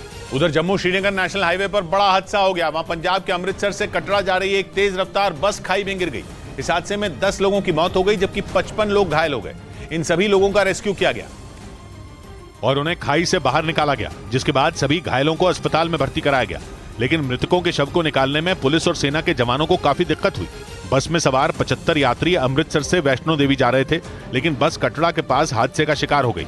अनबैलेंस का झटका लगा तो फिर चिल्लाना स्टार्ट कर दिए, तो फिर जाके डायरेक्ट यहीं पे रुका। बताया गया कि बस का बैलेंस अचानक बिगड़ गया था, जिसकी वजह से बस पुल से नीचे गहरी खाई में गिर गई। हादसे की सूचना मिलने के बाद आसपास के लोगों ने घायलों और मृतकों को बाहर निकाला और इलाज के लिए अस्पताल में भर्ती कराया। इस बीच 2 नागरिकों को सऊदी अरब में फांसी होने पर पश्चिम एशिया के देश बहरीन में प्रदर्शन तेज हो गए। एक दिन पहले सऊदी अरब में आतंक की साजिश रचने के आरोप में बहरीन के 2 नागरिकों को फांसी पर लटका दिया गया था, जिसके विरोध में बहरीन में प्रदर्शनकारी सड़कों पर उतर आए। वहां से जो वीडियो सामने आए उनमें सैकड़ों की संख्या में लोग बैनर और पोस्टर लेकर सड़क पर प्रदर्शन करते दिखाई दिए। लोगों ने आरोप लगाया कि सऊदी अरब ने उन दोनों को झूठे केस में फंसाकर फांसी पर लटकाया है। वहीं सऊदी अरब ने इन आरोपों पर सफाई दी। उनकी तरफ से यह कहा गया कि वहां की कोर्ट ने बहरीन के दोनों नागरिकों को अराजकता फैलाने और विस्फोटक की तस्करी करने का दोषी पाया था और इसके बाद ही उन्हें फांसी की सजा दी गई। इधर मुंबई में मंडप में जाने के लिए निकली एक दुल्हन लिफ्ट में फंस गई। दुल्हन करीब 20 मिनट तक लिफ्ट में फंसी रही, जिसके बाद दोनों पक्षों के लोग परेशान हो गए। वहां कुछ देर के लिए अफरा तफरी मच गई और लोगों ने आनंद फानंद में फायर ब्रिगेड की टीम को बुला लिया, जिसके बाद फायर ब्रिगेड की टीम लिफ्ट खोलने की कोशिश करने लगी, लेकिन उसे लिफ्ट खोलने में 20 मिनट लग गए और तब तक दुल्हन अंदर फंसी रही। और जब लिफ्ट के दरवाजों को खोलकर दुल्हन को सुरक्षित बाहर निकाला गया तो उसके चेहरे पर खौफ नजर आया। इतनी देर तक लिफ्ट में फंसी दुल्हन बदहवास थी। किसी ने उसे पानी पिलाया तो कोई उसके चेहरे पर हवा करने लगा। लिफ्ट में कुछ और लोग भी फंसे थे जिनकी सांसें फूली हुई थी। इनमें एक छोटा बच्चा भी था। ये घटना उस वक्त हुई जब दुल्हन मंडप में जाने के लिए लिफ्ट में घुसी और वहीं फंस गई। वहीं शेयर बाजार में लगातार चौथे दिन तेजी बनी रही। मेटल शेयरों में भारी गिरावट के बावजूद शेयर बाजार हरे निशान पर में कारोबार करता रहा और बॉम्बे स्टॉक एक्सचेंज का सेंसेक्स 122 अंक चढ़कर 62,969 पर बंद हुआ, जबकि निफ्टी 35 अंक चढ़कर 18,633 पर बंद हुआ। बाजार में यह उछाल लगातार चौथे दिन दर्ज किया गया। इस दौरान बैंकिंग, एफएमसीजी, कैपिटल गुड्स और आईटी शेयरों में सबसे ज्यादा तेजी दर्ज की गई। उधर चीन ने ताइवान में फिर से घुसपैठ कर दी। ताइवान के रक्षा मंत्रालय ने दावा कर दिया कि चीन समंदर और हवाई सीमाओं से लगातार उस पर नजर रख रहा है। ऐसा इसलिए क्योंकि एक बार फिर ताइवान के पास चीन के 5 जहाज और 13 लड़ाकू विमान देखे गए और आरोप है कि इन्हीं जंगी जहाजों और लड़ाकू विमानों के जरिए चीन ताइवान में घुसपैठ कर रहा है, क्योंकि एक रोज पहले भी ताइवान के एयर डिफेंस आइडेंटिफिकेशन जोन यानी उसकी हवाई सीमा में चीन के 9 लड़ाकू विमानों को ट्रैक किया गया था। साथ ही ताइवान के पास चीनी नौसेना के 3 पानी के जहाज भी देखे गए थे, जिससे माना यह जा रहा है कि चीन ताइवान पर समंदर और हवाई सीमा से उस पर नजरें गड़ाए हुए है। वहीं चीन की हर चाल को नाकाम करने के लिए ताइवान ने भी अपना डिफेंस सिस्टम तैनात कर दिया और समंदर के रास्ते उसे तबाह करने के लिए अपनी गश्त बढ़ा दी। इस बीच चीन के शंघाई से हैरान कर देने वाला एक वीडियो सामने आया। वहां एक कार से आगे निकलने के चक्कर में दूसरी कार ब्रिज की रेलिंग पर चढ़ गई। यह हादसा उस वक्त हुआ जब दोनों कारें रेस लगा रही थीं। तभी उनमें एक कार ब्रिज की रेलिंग पर चढ़ गई। इस घटना का जो वीडियो सामने आया उसमें 2 कारें एक दूसरे से आगे निकलने के लिए रेस लगाती दिखाई दी। तभी एक कार आगे निकल गई, लेकिन दूसरी कार के ड्राइवर ने हार नहीं मानी और उसने दूसरी तरफ से उस कार से आगे निकलने की कोशिश शुरू कर दी। लेकिन जब वो आगे निकलने में कामयाब नहीं हो पाई तो उसने उस पीले रंग की कार को टक्कर मार दी, जिससे वो कार ब्रिज की रेलिंग पर चढ़ गई। हालांकि गनीमत यह रही कि किसी को कोई नुकसान नहीं पहुंचा। वीडियो वायरल होने के बाद पुलिस ने दोनों ड्राइवरों को गिरफ्तार कर लिया। इधर राजस्थान के जोधपुर में सड़क से गुजर रहे 3 लोगों पर पेड़ की एक बड़ी डाली टूटकर गिर गई। जोधपुर में पिछले कई दिनों से तेज हवाओं के साथ जोरदार बारिश हो रही है, जिसकी वजह से वहां एक इलाके में पेड़ की एक बड़ी डाली टूटकर सड़क पर जा रहे स्कूटर के ऊपर गिर गई। और इस हादसे का एक वीडियो भी सामने आया जिसमें एक सड़क पर कई गाड़ियां गुजरती दिखाई दी। तभी वहां से एक स्कूटर पर सवार 2 लोग भी एक तरफ जाते नजर आए, लेकिन तभी अचानक उनके ऊपर पेड़ की एक बड़ी डाली टूटकर गिर गई। इसके बाद जो हुआ, ब्रेक के बाद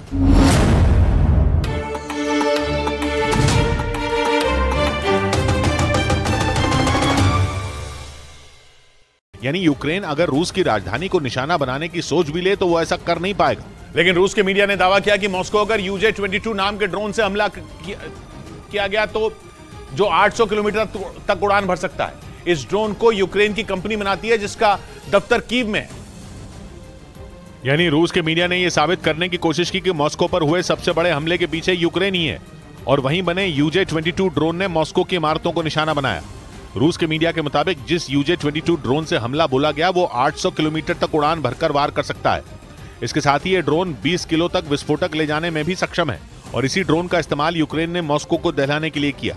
हालांकि अगर रूसी मीडिया के इस दावे में जरा भी सच्चाई है तो ये रूस के लिए एक बुरा सपना साबित हो सकता है, क्योंकि अगर इतनी लंबी दूरी तक वार करने वाला ड्रोन यूक्रेन के पास मौजूद है तो वो रूस की राजधानी मॉस्को को आने वाले वक्त में भी निशाना बना सकता है। इस बीच दिल्ली पुलिस नाबालिग लड़की की हत्या में इस्तेमाल किए गए हथियार की तलाश में जुट गई। 2 दिन पहले आरोपी साहिल ने चाकू से गोदकर लड़की की हत्या कर दी थी। पुलिस सूत्रों का दावा है कि आरोपी ने वारदात को अंजाम देने की प्लानिंग बहुत पहले से कर रखी थी और इसीलिए उसने करीब 15 दिन पहले चाकू खरीदा था। पुलिस सूत्रों के मुताबिक पिछले कई दिनों से आरोपी साहिल लड़की को मारने की फिराक में था। उसे मौका मिला 28 मई को जब वो लड़की रात करीब 8:30 बजे अपनी एक दोस्त के घर जाने के लिए निकली, जिसके बाद आरोपी ने उस पर हमला बोल दिया। पहले आरोपी ने उसे चाकू से गोदा और फिर उसे पत्थर से कुचल दिया। पुलिस सूत्रों का कहना है कि हत्या के बाद आरोपी रिठाला पहुंचा और वहां पर उसने चाकू को फेंक दिया, जिसे ढूंढने के लिए पुलिस सर्च ऑपरेशन चला रही है। पुलिस का कहना है कि चाकू फेंकने के बाद आरोपी साहिल यूपी के बुलंदशहर चला गया था, जहां से पुलिस ने उसे गिरफ्तार कर लिया। वहीं दिल्ली पुलिस के सूत्रों ने यह दावा किया कि आरोपी साहिल कई लड़कियों के साथ संपर्क में था। आरोपी के कई दूसरी लड़कियों से जुड़े होने की यह जानकारी उसके इंस्टाग्राम चैट से मिली और पुलिस सूत्रों का कहना है कि इसी वजह से नाबालिग लड़की साहिल से नाराज थी। पुलिस के मुताबिक उस नाबालिग लड़की का पहले एक बॉयफ्रेंड था जिससे उसका ब्रेकअप हो गया था। इसके बाद वो आरोपी साहिल से जुड़ गई थी। दिल्ली पुलिस के सूत्रों का कहना है कि जब नाबालिग लड़की को साहिल की असलियत पता चली तो वो उससे दूर रहने लगी। उसे ये लगने लगा था कि साहिल उसे धोखा दे रहा है और इसी वजह से उसने साहिल से किनारा कर लिया। पुलिस का कहना है कि यही बात आरोपी को नागवार गुजर रही थी। वो उसे मनाने में जुटा था लेकिन लड़की मानने के लिए तैयार नहीं थी। इसी वजह से आरोपी ने लड़की की हत्या की साजिश रची। उधर दिल्ली के रोहिणी के शाहबाद देरी इलाके में हुई नाबालिग लड़की की हत्या के पीछे लव ट्रायंगल भी बड़ी वजह हो सकती है। यह दावा दिल्ली पुलिस सूत्रों की तरफ से किया गया। हालांकि पुलिस आरोपी को रिमांड पर लेकर हत्याकांड की गुत्थी सुलझाने में जुटी है, लेकिन सूत्रों का दावा है कि लड़की की हत्या के पीछे लव ट्रायंगल एक बड़ी वजह हो सकती है। पुलिस सूत्रों के मुताबिक पूछताछ में साहिल ने बताया कि उस लड़की का अजय उर्फ झबरू नाम के लड़के के साथ अफेयर था, जिसकी वजह से वो लड़की उसे छोड़ना चाहती थी। लेकिन झबरू का कहना है कि उसका नाबालिग लड़की से कोई लेना देना नहीं था। वो मेरे पास 27 तारीख को आई थी। उसने बोला कि भैया ऐसी बात है, एक लड़का मेरे को टॉर्चर कर रहा है। झबरू ने दावा किया कि उसने साहिल को लड़की से दूर रहने के लिए कहा था। पुलिस सूत्रों का कहना है कि इसी वजह से साहिल को ये लगने लगा था कि झबरू की वजह से लड़की उससे दूर चली गई। इसी वजह से उसने जलन में उस लड़की की हत्या कर दी। इधर आरोपी साहिल के गुस्सैल और हिंसक बर्ताव की वजह से उसके घर वाले पिछले कुछ साल में कई बार अपना घर बदल चुके हैं। पुलिस सूत्रों का दावा है कि पूछताछ में साहिल ने यह बात कबूल की कि उसने गुस्से में आकर इस हत्याकांड को अंजाम दिया।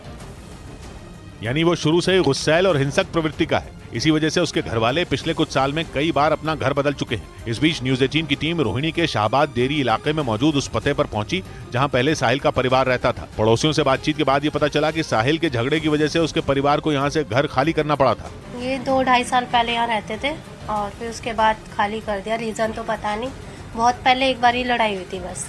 पुलिस सूत्रों का यह भी दावा है कि कुछ महीने पहले भी साहिल के झगड़ों की वजह से उसके घर वालों को अपना घर बदलना पड़ा था। इस बीच दिल्ली पुलिस अब नाबालिग लड़की की बेरहमी से हत्या करने वाले आरोपी साहिल के दिमाग की जांच करवाएगी, क्योंकि जिस तरीके से उसने सरेआम सड़क पर उस लड़की की हत्या की, उसे देखकर लोगों की रूह कांप गई।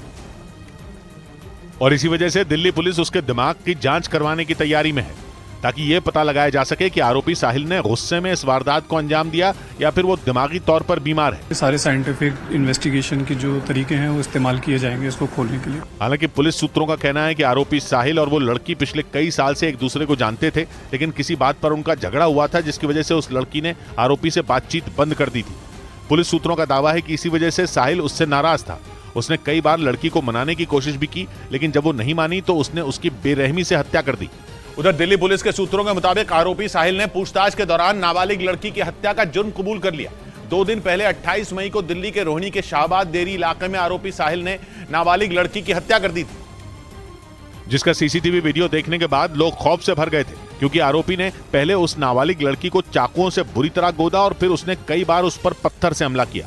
देखकर ऐसा लगा जैसे वो लड़की से किसी बात का गुस्सा निकाल रहा हो। और अब पुलिस सूत्रों का दावा है कि आरोपी साहिल ने पूछताछ में नाबालिग लड़की की बेरहमी से हत्या करने का जुर्म कबूल कर लिया है। यही नहीं, उसने ये भी माना कि गुस्से में उसने लड़की की हत्या की और उसे इस बात का कोई पछतावा नहीं है। पुलिस यह कड़ियां जोड़ने की कोशिश कर रही है कि आखिरकार कैसे इसने इस पूरे हत्याकांड को अंजाम दिया। पुलिस सूत्रों के मुताबिक पूछताछ में आरोपी ने बताया कि पिछले कई दिनों से वो लड़की उसे नजरअंदाज कर रही थी, जिससे वो बुरी तरह चिढ़ा हुआ था। इस बीच दिल्ली में नाबालिग लड़की की सड़क पर हुई हत्या की खबर सुनकर प्रधानमंत्री नरेंद्र मोदी भावुक हो गए। बीजेपी सांसद हंसराज हंस ने लड़की के घर वालों से मुलाकात करने के बाद ये जानकारी दी और उन्होंने ये बताया कि रोहिणी के शाहबाद देरी इलाके में लड़की की बेरहमी से हुई हत्या की खबर सुनकर प्रधानमंत्री नरेंद्र मोदी भावुक हो गए। प्रधानमंत्री जी तो खुद इतने भावुक हो गए, इतना वो तो हमेशा बेटियों का तो खबर भी नहीं ऐसी सुन सकते देख सकते। बीजेपी सांसद हंसराज हंस ने लड़की के घर वालों से मुलाकात की और उन्हें हर मुमकिन मदद का भरोसा दिया। यही नहीं, उन्होंने आर्थिक मदद के तौर पर लड़की के घर वालों को 1 लाख रुपए का चेक भी दिया। ब्रेकिंग न्यूज आ रही है, यूक्रेन जंग से जुड़ी रूस की राजधानी मॉस्को पर सबसे बड़ा हमला हुआ है। एक साथ कई ड्रोन के वार से मॉस्को दहल गया है। इन ड्रोन हमलों से रूस की राजधानी के कई इलाके धमाकों से गूंज उठे हैं। मॉस्को के आसमान में एक साथ कई ड्रोन मंडरा।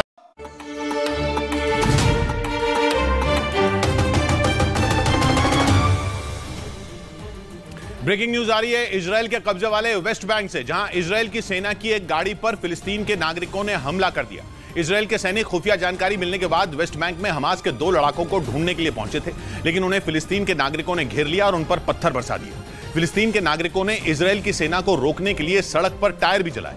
हंगामा बढ़ता देख इजराइल के सैनिकों को वहां से लौटना पड़ा, क्योंकि फिलिस्तीन के नागरिक लगातार उनकी गाड़ी पर पत्थरों की बारिश कर रहे थे। वेस्ट बैंक वो इलाका है जहां इजराइल का कब्जा है, लेकिन वहां बड़ी संख्या में फिलिस्तीनी भी रहते हैं जो आतंकवादी संगठन हमास के समर्थक हैं। इसी वजह से जब इजराइल के सैनिक वहां हमास के 2 आतंकियों को पकड़ने पहुंचे तो उन्होंने बवाल कर दिया, जिसका वीडियो भी सामने आया, जिसमें रात के वक्त गली के एक छोर पर इजराइल की सेना की गाड़ी नजर आई, जिस पर फिलिस्तीन के नागरिक ईंट, पत्थर, डंडे और शीशे की बोतलों से हमला करते दिखे। असल में इजराइल की सेना हसन कत्तानी और हुसाम अस्लिम नाम के हमास के 2 आतंकियों की तलाश में यहाँ पहुंची थी, जिनके छिपे होने की खुफिया जानकारी मिली थी। लेकिन फिलिस्तीन के नागरिक उनके सामने खड़े हो गए और बवाल कर दिया, जिसके बाद इजराइल के सैनिकों को लौटना पड़ा। हंगामा कर रहे फिलिस्तीन के नागरिकों ने कुछ जगहों पर आगजनी भी की। इजराइल की सेना का रास्ता रोकने के लिए उन्होंने सड़क पर टायर जला दिए, जिन्हें इजराइल की सेना ने मिट्टी खोदने वाली मशीन से हटाने की कोशिश की। इधर राजस्थान के जोधपुर में सड़क से गुजर रहे 3 लोगों पर पेड़ की एक बड़ी डाली टूटकर गिर गई। जोधपुर में पिछले कई दिनों से तेज हवाओं के साथ जोरदार बारिश हो रही है, जिसकी वजह से वहां एक इलाके में पेड़ की एक बड़ी डाली टूटकर सड़क पर जा रहे स्कूटर के ऊपर गिर गई। और इस हादसे का एक वीडियो भी सामने आया, जिसमें एक सड़क पर कई गाड़ियां गुजरती दिखाई दी। तभी वहां से एक स्कूटर पर सवार 2 लोग भी एक तरफ जाते नजर आए, लेकिन तभी अचानक उनके ऊपर पेड़ की एक बड़ी डाली टूटकर गिर गई, जिसके नीचे स्कूटर सवार दोनों लोग दब गए। पेड़ की डाली गिरते ही वहां आसपास मौजूद लोग उसके नीचे दबे लोगों को निकालने में जुट गए। बाद में उन दोनों घायल लोगों को अस्पताल में भर्ती करवाया गया। उधर यौन शोषण के विरोध में प्रदर्शन करने वाले पहलवान अपने मेडल गंगा नदी में बहाने हरिद्वार पहुंच गए। हरिद्वार पहुंचने से पहले पहलवानों की तरफ से बयान आया था कि जितना पवित्र गंगा को माना जाता है, उतनी पवित्रता से मेहनत करके उन्होंने मेडल हासिल किए थे और इसीलिए वो हरिद्वार जा रहे हैं। विनेश फोगाट, साक्षी मलिक और बजरंग पुनिया अपने मेडल गंगा में बहाने हरिद्वार पहुंचे थे। वो हर की पैड़ी पर गंगा के किनारे बैठकर रोते हुए भी दिखाई दिए। वहीं इस दौरान हरिद्वार में इन पहलवानों के समर्थन में लोगों की भारी भीड़ उमड़ पड़ी। लेकिन इस बीच भारतीय किसान यूनियन के अध्यक्ष नरेश टिकैत वहां पहुंचे और पहलवानों से मेडल ले लिए और उनसे 5 दिन का समय मांग लिया, जिसके बाद पहलवान बिना मेडल बहाए दिल्ली लौट गए। हालांकि पहले पहलवानों ने ऐलान किया था कि वो हरिद्वार से लौटने के बाद इंडिया गेट पर आमरण अनशन करेंगे, लेकिन इस बात की इजाजत सरकार ने उन्हें नहीं दी। इस बीच हरिद्वार में मेडल बहाने पहुंचे पहलवानों को विरोध का सामना करना पड़ा। गंगा सभा समिति से जुड़े लोग पहलवानों के खिलाफ हो गए और उन्हें राजनीति न करने की नसीहत दे डाली, क्योंकि हर की पैड़ी पर पहलवान विनेश फोगाट, साक्षी मलिक और बजरंग पुनिया काफी देर से डटे थे। वहां पर काफी भीड़ इकट्ठा हुई थी। सभी पहलवान अपने अपने मेडल गंगा में बहाना चाहते थे। यही बात गंगा सभा समिति के लोगों को नागवार गुजरी। खिलाड़ियों से प्रार्थना है कि वह इसे किसी भी रूप में राजनीति का अखाड़ा ना बनाए। बीते 1 महीने से पहलवान दिल्ली के जंतर मंतर पर धरना प्रदर्शन कर रहे थे, लेकिन उन्हें वहां से हटा दिया गया था, जिसके बाद वो अपने मेडल बहाने हरिद्वार पहुंच गए। उधर भारतीय कुश्ती संघ के पूर्व अध्यक्ष बृजभूषण शरण सिंह ने सफाई दी। उन्होंने खुद को निर्दोष बताया। बृजभूषण शरण सिंह पर कई पहलवानों ने यौन शोषण का आरोप लगाया है, जिसका जवाब देते हुए बृजभूषण शरण सिंह ने खुद को निर्दोष बताया। यही नहीं, उन्होंने 2 टूक कहा कि पहलवान हर समय अपने आरोप बदल रहे हैं, जबकि वो अपने स्टैंड पर कायम है। पहले बताया कि 9-10 लोगों के साथ हुआ, लेकिन मेरे साथ नहीं हुआ। फिर इनकी संख्या 100 हो गई और 100 से 1000 तक चली गई। इसके साथ ही बृजभूषण शरण सिंह ने दिल्ली पुलिस की जांच पर भरोसा भी जताया। दिल्ली पुलिस की जांच जो चल रही है उसी से कोई रास्ता निकलेगा। बृजभूषण शरण सिंह ने ये सफाई इसलिए दी क्योंकि पहलवानों ने उनके खिलाफ मोर्चा खोल रखा है। नौबत गंगा में मेडल बहाने तक की आ गई। इस बीच सूडान में सेना और पैरामिलिट्री ग्रुप आरएसएफ के बीच सीज फायर बढ़ाने पर सहमति बन गई। दोनों सीज फायर को 7 दिन के लिए बढ़ाने को राजी हो गए। इससे पहले सूडान की सेना और पैरामिलिट्री ग्रुप आरएसएफ के बीच 22 मई को सीज फायर शुरू हुआ था, जो 29 मई को खत्म होने वाला था। लेकिन अब सूडान में सीज फायर की अवधि बढ़ चुकी है क्योंकि सेना और paramilitary group RSF cease fire को 7 दिन बढ़ाने के लिए सहमत हो गए। पश्चिमी मीडिया ने दावा किया कि पिछले युद्ध विराम का समय खत्म होने से कुछ घंटे पहले ही दोनों पक्षों के बीच बातचीत हुई और सीज फायर को 7 दिनों यानी 5 जून तक बढ़ा दिया गया। सूडान की सेना और पैरामिलिट्री ग्रुप आरएसएफ के बीच युद्ध विराम को बनाए रखने के लिए एक निगरानी समिति भी बनाई गई है, जिसमें सऊदी अरब और अमेरिका के एक प्रतिनिधि भी शामिल हैं। इधर उत्तर प्रदेश के गाजियाबाद में कूड़े के ढेर से कंकाल मिलने से हड़कंप मच गया। पुलिस ने आशंका जताई कि तंत्र मंत्र के लिए इसका इस्तेमाल किया गया, क्योंकि जो कंकाल बरामद हुआ वो इंसान का है। छानबीन के दौरान पुलिस को आसपास से काफी सामान बरामद हुआ, जिसको जांच के लिए भेज दिया गया। असल में पुलिस को गाजियाबाद के नंदग्राम इलाके में कंकाल मिलने की सूचना मिली और जांच के दौरान कूड़े के ढेर से नर कंकाल मिला और पुलिस ने आशंका जताई कि इसका इस्तेमाल तंत्र मंत्र के लिए किया गया होगा। प्रथम दृष्टया यह घटना टोना टोटका से संबंधित लग रही है। हालांकि उसे फोरेंसिक जांच के लिए भेज दिया गया और उसका डीएनए टेस्ट भी कराया जा रहा है। उधर उत्तर प्रदेश के जालौन में एक सिपाही का शव फांसी के फंदे से लटकता मिला। बताया गया कि सिपाही जालौन के एक अधिकारी के यहाँ तैनात थे और पुलिस लाइन में बने आवास में रहता था, जहां उसका शव कमरे के अंदर फांसी के फंदे से लटकता मिला। पुलिस ने सुसाइड की आशंका जताई। बताया गया कि सिपाही जयचंद प्रजापति कई दिनों से परिवार में चल रहे क्लेश से परेशान था। देर रात सिपाही जयचंद प्रजापति ड्यूटी करके अपने रूम में आए थे और सुबह पास में रहने वाले साथी सिपाहियों के खटकाने पर जब दरवाजा नहीं खुला तो कमरे का दरवाजा तोड़कर वो अंदर दाखिल हुए, जहां उसका शव पंखे से लटका मिला। करीब 11 साल पहले जयचंद पुलिस विभाग में भर्ती हुआ था। इस बीच ताइवान के कई इलाकों में चक्रवाती तूफान मवार का असर देखने को मिला। मवार तूफान एक रोज पहले पूर्वी ताइवान के समुद्री तट से टकराया, जिसके बाद वहां तेज बारिश शुरू हो गई और कई इलाकों में तेज हवा से पेड़ उखड़ गए। ताइवान के मौसम विभाग ने बताया कि मवार तूफान जब वहां पहुंचा तो हवा की रफ्तार करीब 190 किलोमीटर प्रति घंटा थी, जिसकी वजह से समंदर में ऊंची ऊंची लहरें उठ रही थी। मौसम विभाग की चेतावनी के बाद मछली पकड़ने वालों को पहले ही समंदर में जाने से रोक दिया गया था। मछुआरों की नावों को किनारे पर कतार में बांध दिया गया। मौसम विभाग की चेतावनी के बाद समंदर किनारे के इलाकों में लॉकडाउन लगा दिया गया, जहां ताइवान के तटरक्षक बल के जवान गश्त करते नजर आए।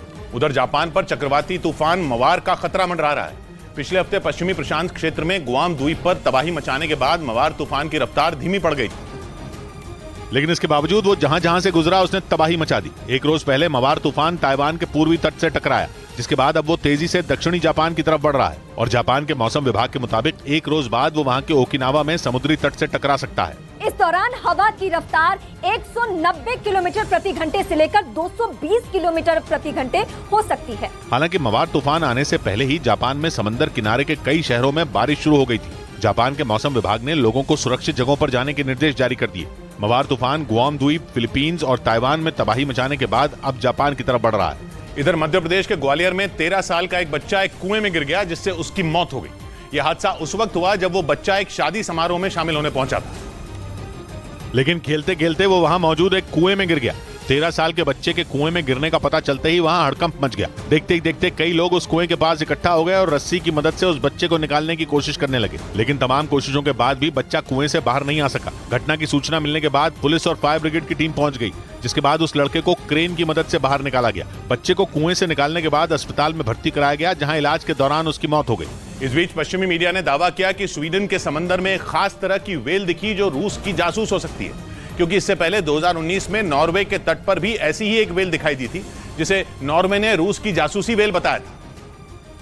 और अब स्वीडन के करीब समंदर में भी ऐसी ही वेल देखे जाने का दावा किया गया, जिसके बाद वहां यह आशंका जताई गई कि रूस ने इस वेल को जासूसी के लिए भेजा है। आशंका यह भी जताई गई कि ये वही जासूसी वेल है जिसे रूस ने 2019 में नॉर्वे के करीब भेजा था। उस वक्त इस वेल के गले में एक पट्टा लगा था, जिस पर कैमरा और कुछ जासूसी उपकरण फिट किए गए थे। दावा किया गया कि उस पट्टे पर रूस के शहर सेंट पीटर्सबर्ग का नाम छपा था। ऐसे में वहाँ के अधिकारियों का मानना है कि इस वेल को रूस की नौसेना ने ट्रेनिंग दी है और इसे खास ऑपरेशन के लिए छोड़ा गया है, क्योंकि ये वेल बड़ी ही आसानी से बड़ी बड़ी नावों के करीब पहुंच जाती है और माना जाता है कि इसकी मदद से खुफिया जानकारी तक जुटाई जा सकती है। उधर पश्चिमी मीडिया ने दावा किया कि यूक्रेन के खार्किव में रूसी सेना ने भीषण हमले किए। बताया गया कि पुतिन की फौज के हमलों में एक बुजुर्ग महिला घायल हो गई। क्योंकि रूसी सेना जबरदस्त गोलीबारी कर रही है, पश्चिमी मीडिया ने दावा किया है कि रूस की सेना ने खार्किव में ताबड़तोड़ हमले किए। आरोप है कि पुतिन की फौज रिहायशी इलाकों में भी हमले करने से पीछे नहीं हट रही है, जिसकी वजह से वहां के लोग खौफ में जीने के लिए मजबूर हो गए हैं। खार्किव यूक्रेन का दूसरा सबसे बड़ा शहर है, इसीलिए इस पर कब्जा करने के लिए रूसी सेना ने पूरी ताकत झोंक रखी है, लेकिन लाख कोशिशों के बावजूद अब तक पुतिन की फौज इस पर कब्जा नहीं कर पाई है। इधर स्पेन में भारी बारिश के बाद आई बाढ़ से वहां तबाही मच गई, जिससे मद्रिद इलाके में जगह जगह बाढ़ का पानी भर गया, जिसका एक वीडियो भी सामने आया, जिसमें एक मेट्रो स्टेशन के अंदर बाढ़ का पानी तेजी से घुसता नजर आया। पानी की तेज धार की वजह से वहां मेट्रो स्टेशन की छत भी टूट गई, जिससे किसी झरने की तरह छत से पानी नीचे गिरने लगा और सैलाब के बीच ही स्टेशन पर यात्री चलते दिखाई दिए। इसके अलावा मद्रिद इलाके में सड़कों में भी पानी भर गया और पानी में ही गाड़ियां चलती दिखी। वहीं बाढ़ के खतरे को देखते हुए सरकार ने एहतियात के तौर पर स्कूल, कॉलेज समेत कई सरकारी दफ्तर बंद कर दिए। वहां लगातार तेज बारिश हो रही है, जिसने लोगों की मुश्किलें बढ़ा दी।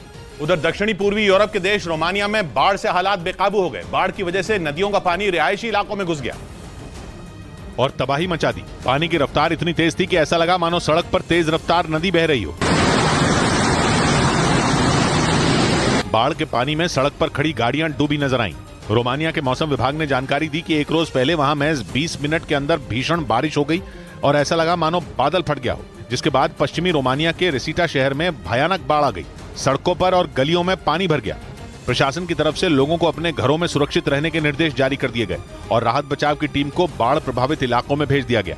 इधर दिल्ली के सिविल लाइंस इलाके में मिले एक महिला के शव की गुत्थी को पुलिस ने सुलझाने का दावा किया। दिल्ली पुलिस के मुताबिक रानी नाम की उस महिला की हत्या उसी की दोस्त सपना ने कर दी, क्योंकि पुलिस ने शव मिलने के बाद सपना को हिरासत में लेकर उससे सख्ती से पूछताछ की, जिसमें उसने हत्या की बात कबूल कर ली। पुलिस के मुताबिक हादसे वाली रात शराब पीने के बाद सपना और रानी में किसी बात को लेकर बहस हुई थी, जिसके बाद नौबत हाथापाई तक पहुंच गई। सपना ने in the fit of anger मौके से वहीं किचन का नाइफ जो है उठाया और इसके ऊपर एक वार किया और इस हमले में रानी की मौत हो गई। पुलिस अब इस मामले से जुड़े कई अहम सबूतों को इकट्ठा कर रही है ताकि आरोपी को सख्त सजा दिलाई जा सके। उधर झारखंड में ईडी ने कांग्रेस विधायक के घर पर छापा मारा। कांग्रेस विधायक प्रदीप यादव और उनके सहयोगियों के 12 ठिकानों पर एक साथ छापेमारी की गई, क्योंकि उनके खिलाफ आय से अधिक संपत्ति की शिकायत ईडी को मिली थी, जिस पर एक्शन लेते हुए ईडी के अफसरों ने छापे मारे। इससे पहले पिछले साल 4 नवंबर को आयकर विभाग की टीम ने प्रदीप यादव के रांची वाले घर पर छापा मारा था। उस समय आयकर विभाग को कई अहम दस्तावेज और बेनामी संपत्तियों का पता लगा था, जिसके बाद आयकर विभाग ने एक रिपोर्ट तैयार की थी।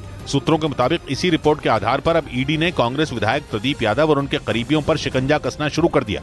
इस बीच गुजरात के सूरत में माता पिता का झगड़ा सुलझाने गई एक बेटी को उसके ही पिता ने चाकू से गोदकर मौत के घाट उतार दिया। बताया गया कि पिता ने अपनी बेटी पर 1-2 बार नहीं बल्कि 17 बार चाकू से वार किया, जिसका वीडियो भी सामने आया, जिसमें पिता अपनी ही बेटी पर चाकू से ताबड़तोड़ वार करता दिखा। ये घटना इतनी दिल दहला देने वाली है कि इसका पूरा वीडियो तक नहीं दिखाया जा सकता। लेकिन उस वीडियो में पिता अपनी बेटी को 17 बार चाकू से गोदता दिखा। बेटी तड़पती रही, इसके बावजूद पिता उस पर तब तक वार करता रहा जब तक उसकी सांसें नहीं थम गई। बेटी की गलती सिर्फ इतनी थी कि वो अपने माता पिता के झगड़े में मां को बचाने गई थी, क्योंकि गुस्से में उसके पिता मां की चाकू से गोदकर जान लेना चाहते थे। इस मामले में पुलिस ने आरोपी पिता को गिरफ्तार कर लिया है। उधर ईरान के इस्लामिक रिवॉल्यूशनरी गार्ड के कमांडर के एक ऐलान ने इजराइल और अमेरिका की टेंशन बढ़ा दी। ऐलान किया गया कि ईरान बहुत जल्द हाइपरसोनिक मिसाइल दुनिया के सामने पेश करेगा। हालांकि ईरान इससे पहले 2 बार यह ऐलान कर सनसनी फैला चुका है कि उसने हाइपरसोनिक बैलिस्टिक मिसाइल बना ली है। दोनों ऐलान पिछले 2.5 महीने के दौरान किए गए हैं। यहां तक कि ईरान यह भी बता चुका है कि उसकी मिसाइल की रेंज में पूरा इजराइल है, लेकिन अब तक ईरान के दावों को कुछ लोग गंभीरता से नहीं ले रहे थे। इस बार ईरान ने ऐलान किया कि उसकी हाइपरसोनिक मिसाइल की अधिकतम रफ्तार आवाज की गति से 5 गुना तेज यानी मैक 5 होगी, जबकि ये मिसाइल 1.5 टन वजन का विस्फोटक ले जाने में भी सक्षम होगी। इजराइल पहले ही आशंका जता चुका है कि ईरान की ये मिसाइल परमाणु हथियार ले जाने में भी सक्षम है। ऊपर से इसका ऐलान ऐसे वक्त में हो रहा है जब ईरान को परमाणु बम बनाने के बेहद करीब माना जा रहा है। इस बीच चीन के यूनान प्रांत में एक मस्जिद का गुंबद तोड़ने पहुंचे पुलिस वालों से कई लोग भिड़ गए। बताया गया कि 13वीं सदी में बनी मस्जिद के गुंबद को वहां की कोर्ट के आदेश पर तोड़ा जाना था, लेकिन जैसे ही मस्जिद के गुंबद को तोड़ने के लिए पुलिस वहां पहुंची, गुस्साए लोग पुलिस वालों से भिड़ गए। इसका एक वीडियो भी सामने आया जिसमें गुंबद को तोड़ने का विरोध कर रहे लोग पुलिस वालों से धक्का मुक्की करते दिखाई दिए, जिसके बाद प्रदर्शनकारियों को काबू करने के लिए पुलिस को हवाई फायरिंग भी करनी पड़ी। लेकिन इसके बाद भी विरोध कर रहे लोग वहां से नहीं हटे और मस्जिद के गेट के बाहर ही बैठ गए। चीन के यूनान प्रांत में जिस मस्जिद को लेकर बवाल खड़ा हुआ वो 13वीं सदी में बनवाई गई थी और ये मस्जिद यूनान प्रांत के एक ऐसे इलाके में है जहां मुस्लिम समुदाय की बहुत बड़ी आबादी है। इसी वजह से वहां मस्जिद के गुंबद को तोड़ने पहुंची पुलिस को भारी विरोध का सामना करना पड़ा। इधर उत्तर प्रदेश के अलीगढ़ में क्रिकेट पर छोटी सी बहस से शुरू हुआ झगड़ा गोलीबारी तक पहुंच गया। इस गोलीबारी में 3 लोग बुरी तरह घायल हो गए जिन्हें अस्पताल में भर्ती करा दिया गया, लेकिन घटना के बाद आरोपी वहां से फरार हो गए। ये मामला अलीगढ़ के एक गांव का है जहां कुछ बच्चे क्रिकेट खेल रहे थे, तभी किसी बात को लेकर कहासुनी हो गई और जमकर मारपीट होने लगी। इसी दौरान एक पक्ष की ओर से फायरिंग कर दी गई। मारपीट में 3 लोग घायल हुए, उनको छबे लगे हुए। इस मामले में पीड़ित पक्ष की शिकायत पर पुलिस ने मुकदमा दर्ज कर लिया और आरोपियों की तलाश में जुट गई। उधर जम्मू कश्मीर के डोडा में एक कार बेकाबू होकर नाले में गिर गई, जिसमें सवार 4 लोगों की मौत हो गई, जबकि इस हादसे में कार का ड्राइवर बुरी तरह घायल हो गया, जिसे कड़ी मशक्कत के बाद नाले से बाहर निकाला गया। हादसे की जानकारी मिलते ही मौके पर रेस्क्यू टीम पहुंची और नाले में रस्सी के सहारे हादसे के शिकार लोगों की तलाश करती नजर आई। राहत और बचाव के लिए पहुंची टीम ने घंटों की मशक्कत के बाद 2 महिलाओं समेत 4 लोगों के शव को नाले से बाहर निकाला, जबकि गाड़ी के ड्राइवर को जख्मी हालत में रेस्क्यू किया गया, जिसे इलाज के लिए अस्पताल में भर्ती कराया गया। बताया गया कि कार सवार डोडा से जम्मू आ रहे थे। इसी दौरान रग्गी नाले के पास गाड़ी बेकाबू होकर गहरी खाई में गिर गई। इस दौरान जान बचाने के लिए कार के ड्राइवर ने गाड़ी से छलांग लगा दी, जिसकी वजह से उसकी जान बच गई, लेकिन बाकी लोग नहीं बच पाए। इधर जल्द ही भारत में लड़ाकू विमान तेजस के इंजन का निर्माण शुरू हो सकता है। खबर है कि प्रधानमंत्री के अमेरिका दौरे पर तेजस के इंजन को भारत में बनाने की डील फाइनल हो सकती है, जिसके बाद हल्के लड़ाकू विमान तेजस का इंजन भारत में बनने लगेगा, क्योंकि अगले महीने प्रधानमंत्री अमेरिका दौरे पर हैं और इससे पहले अमेरिकी रक्षा मंत्री भारत आ रहे हैं और इसी दौरान तेजस के इंजन से जुड़ी डील को आखिरी रूप दिया जा सकता है, जिसके बाद अगले महीने प्रधानमंत्री इस डील की औपचारिक घोषणा कर सकते हैं, जिसके तहत अमेरिकी कंपनी जनरल इलेक्ट्रिक भारत में तेजस का इंजन बना सकती है। फिलहाल यही कंपनी तेजस का इंजन बनाती है और डील होने के बाद तेजस का इंजन भारत में बनने लगेगा। इस बीच हरियाणा के अंबाला में एक पुलिसकर्मी से हाथापाई करने के आरोप में पुलिस ने एक मैरिज हॉल के मैनेजर को गिरफ्तार कर लिया। पुलिस के मुताबिक वो पुलिसकर्मी रेप के मामले की जांच करने पहुंची थी, जिसका उस मैरिज हॉल के मैनेजर ने विरोध किया, जिसके बाद दोनों के बीच हाथापाई शुरू हो गई। इस घटना का जो वीडियो सामने आया उसमें मैरिज हॉल मैनेजर उस पुलिसकर्मी को सीढ़ियों से नीचे उतारने के लिए कहता दिखा, लेकिन वो नहीं मानी। तभी मैनेजर उसका हाथ पकड़कर नीचे की तरफ खींचने लगा, जिससे वो महिला पुलिसकर्मी भड़क गई और उसने मैनेजर को थप्पड़ जड़ दिया, जिसके जवाब में मैनेजर ने भी उस पर हमला कर दिया। शानदेही करने के लिए एक होटल की विजिट की गई थी। जिस मैरिज हॉल में हंगामा हुआ उसकी पहले भी शिकायत आई थी, क्योंकि वहां संदिग्ध गतिविधियों के शक में 13 जोड़ों को हिरासत में लिया गया था, जिसके बाद पुलिस को वहां रेप की भी शिकायत मिली।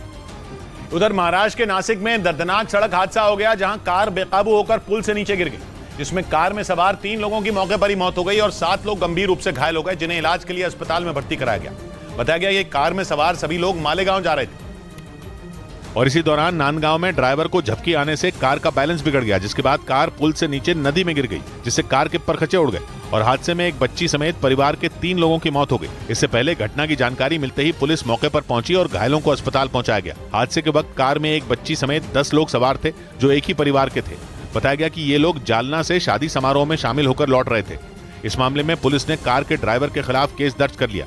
इधर महाराष्ट्र के परभणी जिले में भीड़ ने एक नाबालिग लड़के को चोर समझकर उसे पीट कर मार डाला। पुलिस के मुताबिक यह घटना 3 दिन पहले हुई थी, जिसमें आरोप है कि भीड़ ने बकरी चोर समझकर 3 नाबालिग लड़कों को बंधक बना लिया और उनकी जमकर पिटाई कर दी, जिसमें एक लड़के की मौत हो गई। हालांकि बाद में सूचना मिलने पर पुलिस ने 2 लड़कों की जान बचा ली और इस मामले में 6 लोगों के खिलाफ केस दर्ज करते हुए 3 आरोपियों को गिरफ्तार कर लिया, जबकि बाकी आरोपियों की तलाश जारी है। इस बीच बिहार के गोपालगंज में एक बेकाबू ट्रैक्टर और कार की टक्कर में 8 लोग घायल हो गए, जिनमें 5 की हालत गंभीर बताई जा रही है। बताया गया कि कार में सवार लोग सिवान जिले से गोपालगंज के थावे मंदिर जा रहे थे और इसी दौरान सड़क पर बेकाबू एक ट्रैक्टर ने उनकी कार में जोरदार टक्कर मार दी। यह हादसा इतना भयानक था कि ट्रैक्टर से टक्कर के बाद कार के परखचे उड़ गए और वहां चीख पुकार मच गई। आसपास के लोग जमा हो गए। इस टक्कर में गाड़ी में सवार महिला और एक बच्चे समेत 8 लोग बुरी तरह घायल हो गए। बाद में सड़क पर पड़ी कार को मशीन के जरिए वहां से हटाया गया, जहां से कुछ लोगों को उत्तर प्रदेश के गोरखपुर के अस्पताल में रेफर कर दिया गया, जहां उनकी हालत गंभीर बनी हुई। बताया गया कि हादसे के शिकार सभी लोग एक ही परिवार से थे और अपनी गाड़ी से थावे मंदिर में पूजा करने जा रहे थे। उधर नेटो का सदस्य बने रहने के लिए डेनमार्क ने सुरक्षा पर खर्च बढ़ाने का ऐलान कर दिया। मीडिया रिपोर्ट के मुताबिक डेनमार्क 143 अरब डेनिश क्राउन यानी भारतीय रुपयों में करीब 1,70,000 करोड़ रक्षा क्षेत्र में खर्च करेगा। क्योंकि रूस और यूक्रेन में जारी जंग को 1 साल से भी ज्यादा का वक्त बीत चुका है और ऐसे में नेटो का सदस्य होने के नाते युद्ध में रूस के खिलाफ लगातार डेनमार्क यूक्रेन की मदद कर रहा है। डेनमार्क की तरफ से यूक्रेन को कई घातक हथियार दिए गए। यही वजह है कि डेनमार्क के रक्षा मंत्रालय ने आने वाले 10 साल में सुरक्षा में होने वाले खर्च को कई गुना बढ़ाने का ऐलान कर दिया। मीडिया रिपोर्ट के मुताबिक डेनमार्क हर तरीके से नेटो के लक्ष्य को पूरा करने में जुटा है। इस बीच यूक्रेन के मीडिया का दावा है कि उसकी सेना ने ओडेसा इलाके में जवानों को जंग लड़ने की स्पेशल ट्रेनिंग दी ताकि वो किसी भी सूरत में रूसी सेना के आगे कमजोर न पड़े। और यूक्रेन के मीडिया ने दावा किया कि वहां की सेना ने नई ब्रिगेड तैयार की है जिसमें 40,000 सैनिकों को ट्रेनिंग दी जा रही है। ऐसी ट्रेनिंग जिससे यूक्रेन की फौज पुतिन की सेना को पीछे खदेड़ने में कामयाब हो सके। इस मिलिट्री ड्रिल का एक वीडियो भी जारी किया गया जिसमें आसमान से गिरते बमों के बीच यूक्रेन के ताकतवर टैंक तेजी से आगे बढ़ते दिखे। उनके पीछे घातक हथियार से लैस कई सैनिक भी हमला करने के लिए चलते नजर आए। वीडियो के दूसरे हिस्से में यूक्रेन का एक सैनिक स्नाइपर गन से दुश्मन के ठिकाने को तबाह करता दिखाई दिया। इस दौरान यूक्रेन के सैनिकों ने लोगों को रेस्क्यू करने और बंकरों में छिपकर जंग लड़ने का भी अभ्यास किया। उधर इटली के वेनिस में मशहूर ग्रैंड कैनाल के पानी का रंग रहस्यमयी तरीके से हरा हो गया, जिसके बाद वहां हड़कंप मच गया और एक आपातकालीन बैठक बुलाई गई। इस बीच वेनिस की पुलिस भी जांच में जुट गई और इस घटना के बारे में पता लगाने के लिए अधिकारियों ने पानी के सैंपल को जांच के लिए भेज दिया और आसपास के इलाकों में पूछताछ भी शुरू कर दी। वहां लगे सीसीटीवी कैमरों की भी जांच की गई। इस बीच वेनिस की पर्यावरण संरक्षण एजेंसी ने बताया कि वेनिस के मशहूर ग्रैंड कैनाल का पानी का रंग हरा होने की वजह डाई पाउडर हो सकता है, क्योंकि कई बार ये डाई पाउडर पानी के रिसाव का पता लगाने के लिए इस्तेमाल किया जाता है जिसका स्वास्थ्य पर बुरा असर नहीं पड़ता। इस बीच रूस ने यूक्रेन पर ऐसे वार की तैयारी की है जो जंग में पिछले 15 महीनों में नहीं हुआ। पश्चिमी मीडिया ने दावा किया कि रूस ने काला सागर में 24 कैलिबर मिसाइलों से लैस 12 जंगी जहाज तैनात कर दिए हैं, जिनका मकसद सिर्फ एक है, यूक्रेन पर हमला। काला सागर पर पुतिन की ऐसी पकड़ है कि यह कहना गलत नहीं होगा कि वहां उनकी मर्जी के बिना परिंदा भी पर नहीं मार सकता। कुछ रोज पहले काला सागर में अमेरिका के ड्रोन को देखते ही रूस के फाइटर जेट ने मार गिराया था। तो जब रूस ने अमेरिका को नहीं छोड़ा तो यूक्रेन तो उसके लिए कुछ भी नहीं है। उसने अपनी जिन कैलिबर मिसाइलों को काला सागर में उतारा है वो परमाणु बम दागने में भी माहिर है। इसके साथ ही कैलिबर मिसाइल आसमान, जमीन और समंदर से भी अटैक कर सकती है। और जंग छिड़ने के वक्त से ही रूस ने यूक्रेन पर कैलिबर दाग कर उसके शहरों को तबाह कर दिया है। उधर यूक्रेन की सेना ने रूसी फौज के 2 सुखोई Su-25 लड़ाकू विमानों को मार गिराने का दावा किया। यूक्रेन के मुताबिक रूसी फाइटर जेट मेलिटोपोल शहर के ऊपर उड़ रहे थे और हमले की फिराक में था, लेकिन इससे पहले कि वो हमले कर पाता, यूक्रेन का दावा है उसने रूसी विमान को ढेर कर दिया। यूक्रेन के मुताबिक सबसे पहले उसने रूस के एक सुखोई Su-25 जेट को पूरी तरह ढेर किया, लेकिन इसके ठीक कुछ देर बाद दूसरे को भी काफी नुकसान पहुंचाया, जिससे उसकी आपात लैंडिंग करवानी पड़ गई। हालांकि दावा किया गया कि इस दौरान रूस का पायलट बचकर भागने में कामयाब रहा। लाख हैं पांव फंसे जालों में, लाख हैं पांव फंसे जालों में, फिर भी हम होंगे उड़ने वालों में। सौबात की एक बात कही मानव ने, जिए अंधेरों के बागी बनकर, किस तरह मर गए उजालों में। मिलते हैं कल, घड़ी जब इशारा करेगी 9 बजे रात का, वक्त फिर होगा सौबात की एक बात का।